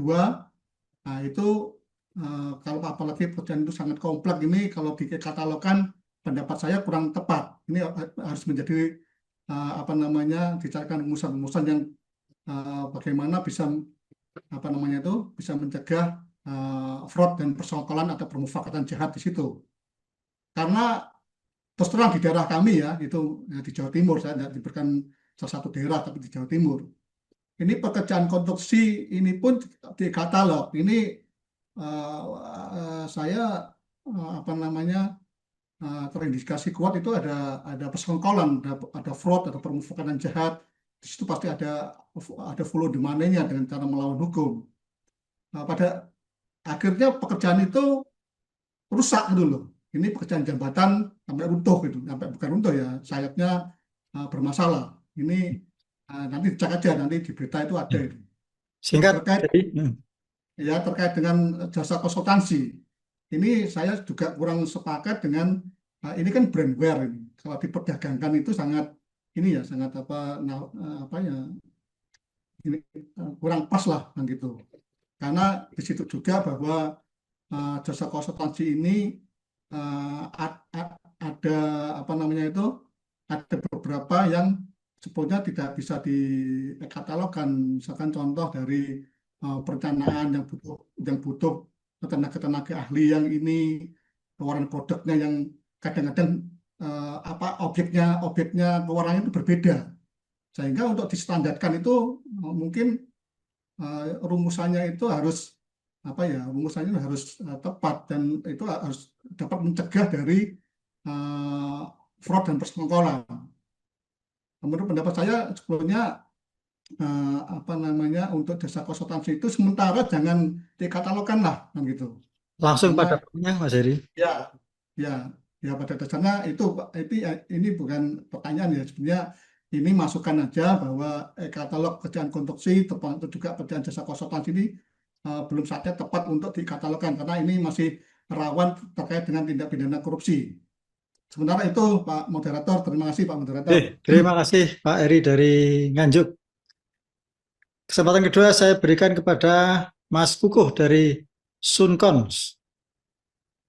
Monggo Mas Kukuh menyampaikan pertanyaan atau hal yang ingin disampaikan terkait dengan paparan yang disampaikan oleh para narasumber. Silakan. Terima kasih Pak Nur Sidik. Saya juga mengapresiasi kepada DPP Inkindo melaksanakan kegiatan ini. Saya kira penting sekali. Izin langsung bertanya. Jadi yang pertama, pada dua narasumber, pada Pak Ronald Siombing dan Ibu Sari, yang disampaikan Pak Ronald tadi bahwa karena Bapak Ronald kan mewakili DPN Inkindo Jatim, DPN Inkindo ya.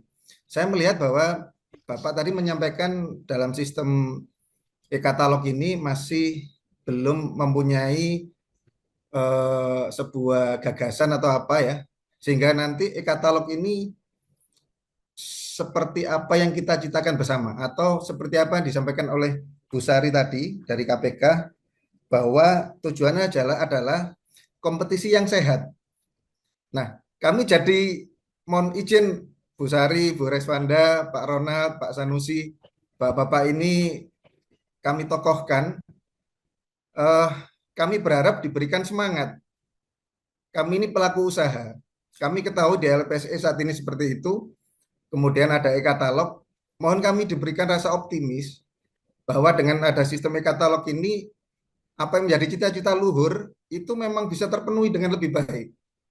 Nah sekarang kalau kami melihat Bapak Ronald tadi belum mempunyai sebuah ide yang kemudian menjadikan rumusan bagaimana e-katalog ini bisa berjalan sehingga tujuannya tadi adalah kompetisi yang sehat. Kami yang di bawah seperti apa nasibnya nanti begitu. Jadi mohon kami diberikan motivasi Bu Sari, Bu Reswanda, Pak Ronald, Pak Sanusi begitu ya. Karena yang terjadi apa yang disampaikan oleh Bu Sari tadi bahwa berarti kalau dikatakan kompetisi yang sehat berarti saat ini kompetisi itu tidak sehat yang sudah terjadi di LPSE. Ya, saya tidak terlalu teknis tapi saya merasa bahwa kadang kalau ini dikatakan brandware, sebuah ide gagasan, kadang kita dikalahkan oleh persyaratan-persyaratan administrasi begitu. Jadi aneh sekali bahwa kita ini punya ide gagasan, inovasi, kreativitas, tapi kita dikalahkan dengan apalagi e-katalog lagi seperti itu. Nah ini mohon kami diberikan rasa optimis bagaimana kami pelaku usaha ini masih bisa untuk bekerja di usaha jasa konsultan ini. Tapi kalau Pak Ronald menyampaikan tadi masih bingung dan sebagainya lah, kami yang di bawah seperti apa gitu. Jadi kesenjangan ini sudah terjadi. Jadi kalau sebenarnya lawan kata kompetisi tidak sehat itu kan berarti kan ada kesenjangan. Maka saya berharap dalam rumusan e-katalog itu, saya setuju Bu Sari tadi sampaikan bahwa rumusan e-katalog itu ada mereduksi kesenjangan yang lebih besar lagi begitu. Jadi diberikan kesempatan yang bersama yang lebih baik. Jangan yang dapat itu terus. Mungkin ada batasan dalam, kalau di konsultan ada batasan berapa proyek dalam waktu yang bersamaan misalkan. Sehingga ada kesenjangan ini tereduksi begitu. Misalkan begitu. Jadi ada kesempatan, belum tentu loh perusahaan yang secara administrasi kalah dengan perusahaan yang lebih baik secara administrasi, tapi tidak mempunyai tenaga ahli dan ide kreativitas atau manajemen yang lebih jelek, sebenarnya tidak begitu. Nah, yang kedua saya setuju sekali, atau saya tertarik pada Bu Sari tadi bahwa arahnya adanya pasar pemerintah yang kemudian makin sama dengan pasar umum. Ini saya setuju sekali, karena di pasar umum itu memang satu adalah harga, yang kedua memang ide atau manajemen gitu. Jadi ini bagaimana di e-katalog itu bisa mewujudkan itu, bahwa pasar pemerintah itu bisa semakin mengarah ke pasar yang sekarang di pasar umum atau sumber dana swasta itu membuat sebuah sistem yang kemudian memang yang dapat itu mempunyai harga yang lebih baik, mempunyai gagasan yang lebih baik begitu. Seperti itu. Jadi saya setuju bahwa pasar pemerintah dan pasar umum ini mereduksi selisih yang lebih besar gitu, dalam sistem e-katalog. Jadi mohon ditangkap. Ya. Terima kasih Bapak. Ditangkap Mas Kukuh. Nah, jadi, baik, dua penanya saya pikir sudah cukup ya, waktunya sudah 15.30. Sebelum saya berikan kepada narasumber itu menjawab, jadi saya ingin menanggapi dari dua penanya. Memang tidak teknis ya, yang ditanyakan adalah suatu bentuk masih kegamangan atau masih rasa pesimis. Kita mahfum ya bahwa ini masih baru, nomor 46 2025 ini. Ini memang satu hal yang baru, seperti kita melihat gajah ya. Jadi kalau kita melihat gajah, yang satu melihat dari seperti tampak telinga, satu tampak belalai. Jadi kita belum melihat sebuah keseluruhan bagaimana bentuk e-katalog itu, karena memang masih baru. Ini saya boleh sebut sebagai sebuah kebijakan pemerintah untuk yang secara empiris ya merespon hal yang memang terjadi di bawah. Jadi penyimpangan-penyimpangan fraud yang ada itu adalah disebabkan oleh hal-hal yang memang terjadi secara faktual di lapangan. Oleh sebab itu pemerintah melakukan suatu penyempurnaan, jadi menuju marang kesempurnaan dari sebuah kebijakan itu. Jadi mungkin nanti kita memang perlu lebih diskusi lagi sebelum ini menjadi sebuah hal yang benar-benar kita lakukan secara aplikatif. Untuk menanggapi dua penanya, mungkin saya, karena ini ditujukan kepada tiga narasumber, saya persilakan mungkin dari Bu Sari dulu ya, yang mungkin bisa lebih bisa menjawab dari dua penanya tersebut. Monggo, saya aturkan kepada Bu Sari. Baik, terima kasih Pak Moderator. Terima kasih Pak Heri Enderto dari Inkindo dan Pak Kuku dari Sankons ya Pak ya. Pertanyaan mungkin kalau Pak Heri tadi lebih ke statement saja bahwa pekerjaan jasa konsultasi jangan dikatalogkan gitu ya Pak ya. Tapi mungkin saya cuma balas dengan sebuah kalimat aja Pak, bahwa selalu ada yang pertama dalam hidup kita Pak. Dan semua harus dimulai gitu ya. Jadi memang kelihatannya agak sulit untuk saat ini. Jadi memang tadi saya setuju untuk bisa pelan-pelan Pak. Kita lihat mana saja yang mungkin dari sisi kompleksitas brandware itu tidak terlalu rumit. Dari sisi bisnis proses itu lebih standar gitu, seperti sektor konstruksi Pak, itu bisnis prosesnya tuh sangat standar sekali gitu ya. Jadi itu menurut saya bisa gitu ya, dan sudah ada Permen 08-nya, sudah ada kalkulatornya Pak. Kalkulatornya itu sudah sampai menghitung berapa koefisiennya, lokasinya di mana, kemudian dan lain-lain gitu. Jadi ini sudah, kalau untuk sektor konstruksi setidaknya sudah ada regulasinya Permen 08 dan kalkulatornya sudah ada. Jadi setidaknya bisa. Nah, mungkin yang katalognya saja yang yang mungkin perlu didiskusikan dengan LKPP. Model penayangannya nanti seperti apa, model kompetisinya nanti seperti apa. Tapi setidaknya kalau untuk konstruksi itu pelan-pelan standarnya sudah terbentuk gitu di Permen 8 2023 untuk standar biayanya. Jadi tentu saja ini sesuatu yang baru, sesuatu yang mungkin kita baru mulai gitu ya, tapi tidak ada kata terlambat dan tidak ada kata sulit gitu Pak di awal. Jadi kita coba saja dulu. Kalau memang nanti kesulitan ya kita hadapi bersama-sama gitu, kita cari solusinya. Jadi mungkin itu dulu semangatnya adalah semangat perubahan Pak untuk bisa mendorong ekosistem pengadaan ini lebih baik. Itu satu yang ujungnya nanti akan ke bapak-bapak semua juga nih, bapak ibu semua ini yang sebagai pelaku usaha. Jadi win-win di tengah. Yang kedua adalah dari sisi ini ya peraturan LKPP. Jadi Perpresnya baru keluar yang 46 2025 yang perubahan 16 2018. Jadi memang ini sudah ada Pak satu perlem yang keluar, tapi baru perlem peraturan lembaga yang baru Mei kemarin itu terkait dengan jadi program prioritas. Jadi kan ada penunjukan langsung ya di dalam Perpres 46 2025 untuk program-program prioritas presiden atau bantuan pemerintah. Nah ini sudah ada perlemnya itu satu sebagai tindak lanjut dari Perpres 46 2025 dan juga memang yang terkait dengan mini kompetisi ini baru surat kepala LKPP. Jadi memang pelan-pelan kalau kita diskusi sama LKPP ini semua masih dalam proses semua gitu ya. Jadi masih pembahasan semua mengingat ada beberapa perubahan di banyak sisi gitu untuk metode pengadaannya. Kemudian untuk Pak Kuku Pak. Nah ini Pak. Kita saling menyemangati nih Pak, memberikan rasa optimis karena saya pikir semangat itu ya kita juga selain kita dari eksternal ya, yang paling penting adalah semangat dari dalam Pak, dari kita sendiri. Pertanyaannya kan tadi menarik nih dari Pak Kuku. Kalau misalnya kita mendorong kompetisi yang sehat, emang sekarang belum sehat. Jadi justru saya ingin memberikan refleksi juga kepada Pak Kuku. Kira-kira Pak Kuku apakah sudah sehat ya Pak ya? Karena kalau dari perspektif KPK ini belum sehat Pak. Dari perspektif kami belum sehat Pak. Makanya banyak kasus Pak. Kasus pengadaan itu mungkin akan berkurang drastis saat kompetisi itu sehat Pak. Kenapa? Karena salah satu penyebab kompetisi nggak sehat itu tadi kolusi Pak. Itu jadi kausalitas. Nah, problemnya apa sih? Kenapa kompetisinya nggak sehat? Setidaknya yang tadi Bapak sebutkan di jasa konsultasi aja. Kita kesulitan, saya aja misalnya ya, karena kami di KPK kan juga banyak pengadaan ya Pak ya, untuk jasa konsultasi. Seringkali memang perusahaan atau konsultan yang bagus, yang kita lihat, brandware-nya bagus nih, tapi ternyata kalah sama administrasi. Perusahaan-perusahaan yang memang dia dalam tanda petik ya Pak, ahli pengadaan pemerintah gitu ya, jadi dokumennya rapi, banyak gitu. Nah, kita mendorongnya tuh bahwa sebenarnya yang paling penting adalah pemerintah tuh mendapatkan value for money, bahwa uang yang pemerintah belanjakan itu mendapatkan kualitas yang setara dengan uang yang keluar tersebut. Jadi harusnya gitu ya, kalau di dalam banyak negara best practice-nya, pengadaan untuk pemerintah vendornya itu yang terbaik semua di negara tersebut. Kenapa? Karena ini untuk layanan publik, ini buat masyarakat luas. Jadi harusnya semua vendornya, semua penyedia itu adalah yang terbaik semua. Dari sisi, apalagi kalau konsultan ya brandware-nya tuh paling oke lah gitu ya. Kreatifnya tuh nggak ada duanya lah gitu ya, maksudnya udah yang paling the best lah di negara ini.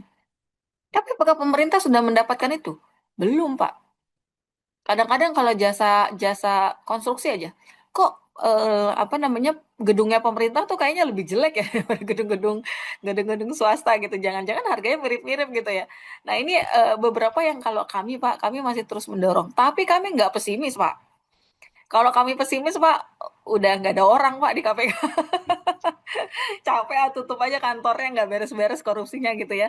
Tapi maksud kami justru karena optimisme inilah kita justru hadir di sini Pak, di dalam webinar ini adalah untuk membangun optimisme bersama. Bahwa semua yang kita lakukan ini sebenarnya adalah untuk membangun negeri kita lebih baik.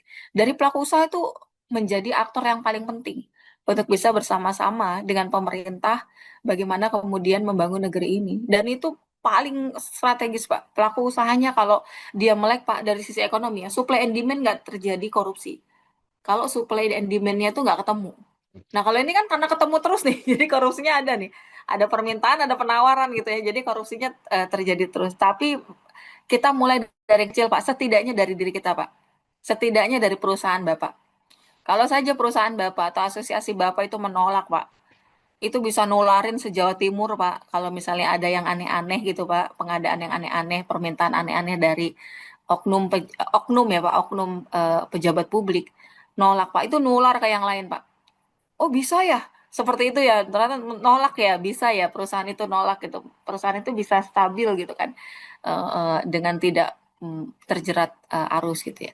Nah ini mungkin menurut saya kita adalah kita bisa berkontribusi dengan terhadap perubahan itu, sekecil apapun posisi kita. Itu satu Pak. Jadi termasuk kompetisi yang sehat akan menjamin semua perusahaan mendapat kesempatan yang sama. Kalau sudah sehat Pak, semua kesempatannya sama Pak. Tidak ada tuh orang dalam Pak. Ini karena ada ordal nih, maka dia menang terus gitu ya. Harusnya tuh nggak terjadi gitu. Itu kan salah satu tanda kompetisi nggak sehat Pak. Kenapa yang harus ada yang ordalnya yang menang terus gitu ya? Harusnya kan enggak, harusnya yang terbaik yang menang gitu ya. Terbaik dari sisi kualitas dan dari sisi harga. Nah, itu mungkin terkait dengan pasar pemerintah sama dengan pasar umum ya. Kita menuju Pak pelan-pelan, kita perbaiki sistemnya semua. Kita harus kerja bareng Pak. Karena korupsi itu nggak bisa diberantas sendirian oleh KPK saja. Semua harus punya peran, termasuk peran besar dari pelaku usaha. Mungkin itu Bapak saya respon saja karena tadi mintanya hanya ini Pak, hanya optimisme Pak. Mudah-mudahan sudah cukup optimis ya.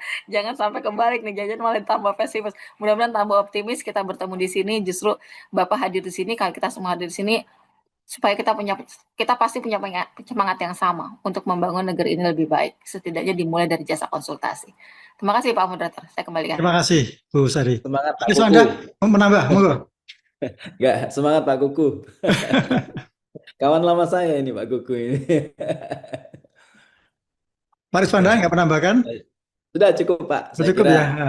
ya pokoknya sama seperti hal tadi Pak. Saya kira ada celah kan yang saya bacakan di pasal 50, 5A, 5A, 5A, 5B, 5C itu ada memungkinkan untuk artinya mana yang bisa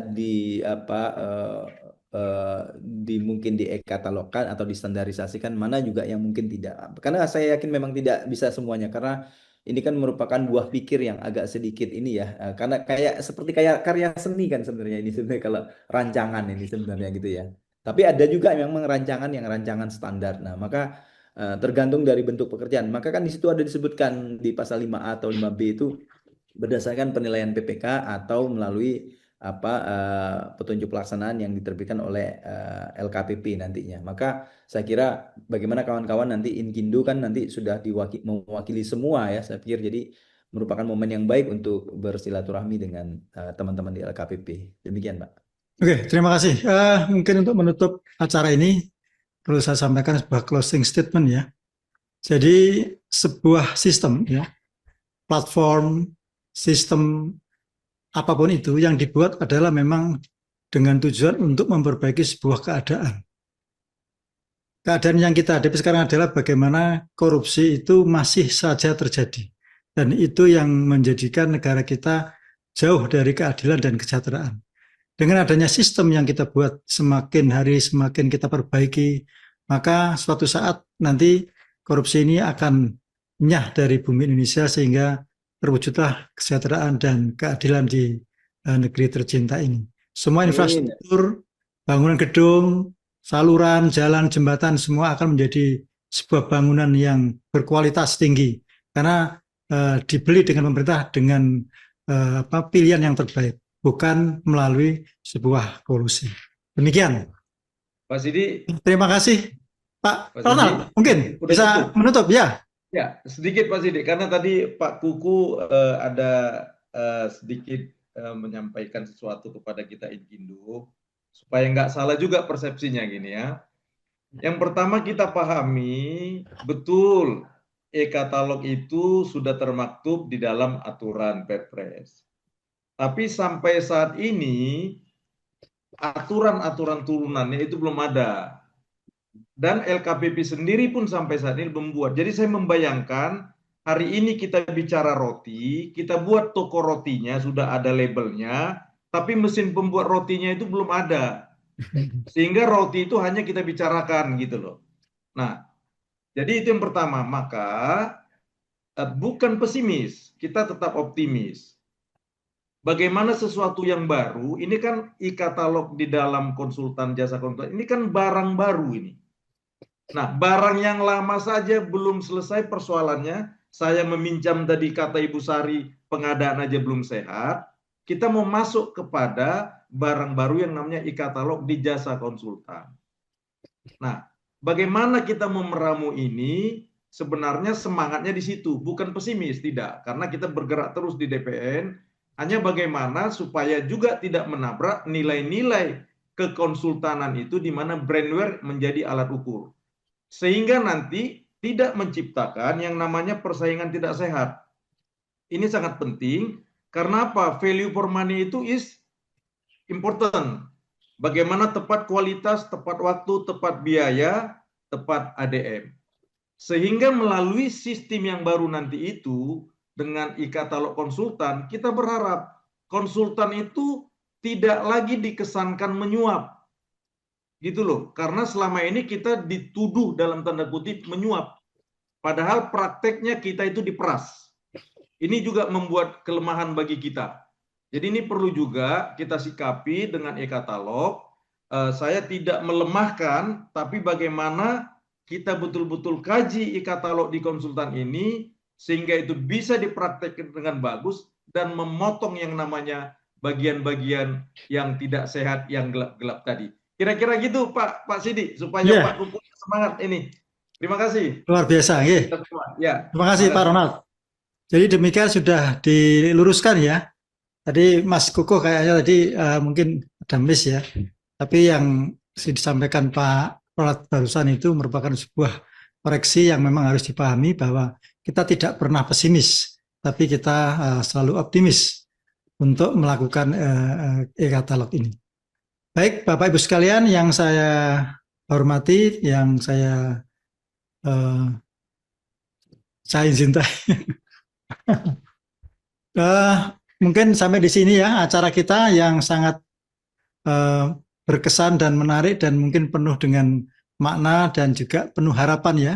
Kita bisa mewujudkan cita-cita kita seluruhnya, bahwa kita tidak diperas lagi, tidak ada kata suap lagi, semua mendapatkan yang terbaik. Kita bisa bekerja dengan 100% dana, jadi bukan dana yang kita kelola hanya 70%, tapi benar-benar 100%, sehingga produk itu bisa benar-benar bisa berkualitas.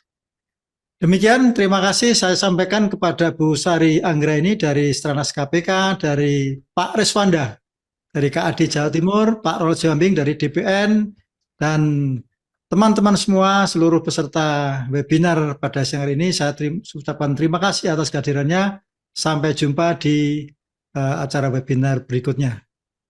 Assalamualaikum warahmatullahi wabarakatuh. Waalaikumsalam warahmatullahi wabarakatuh. Terima kasih Bapak Ibu.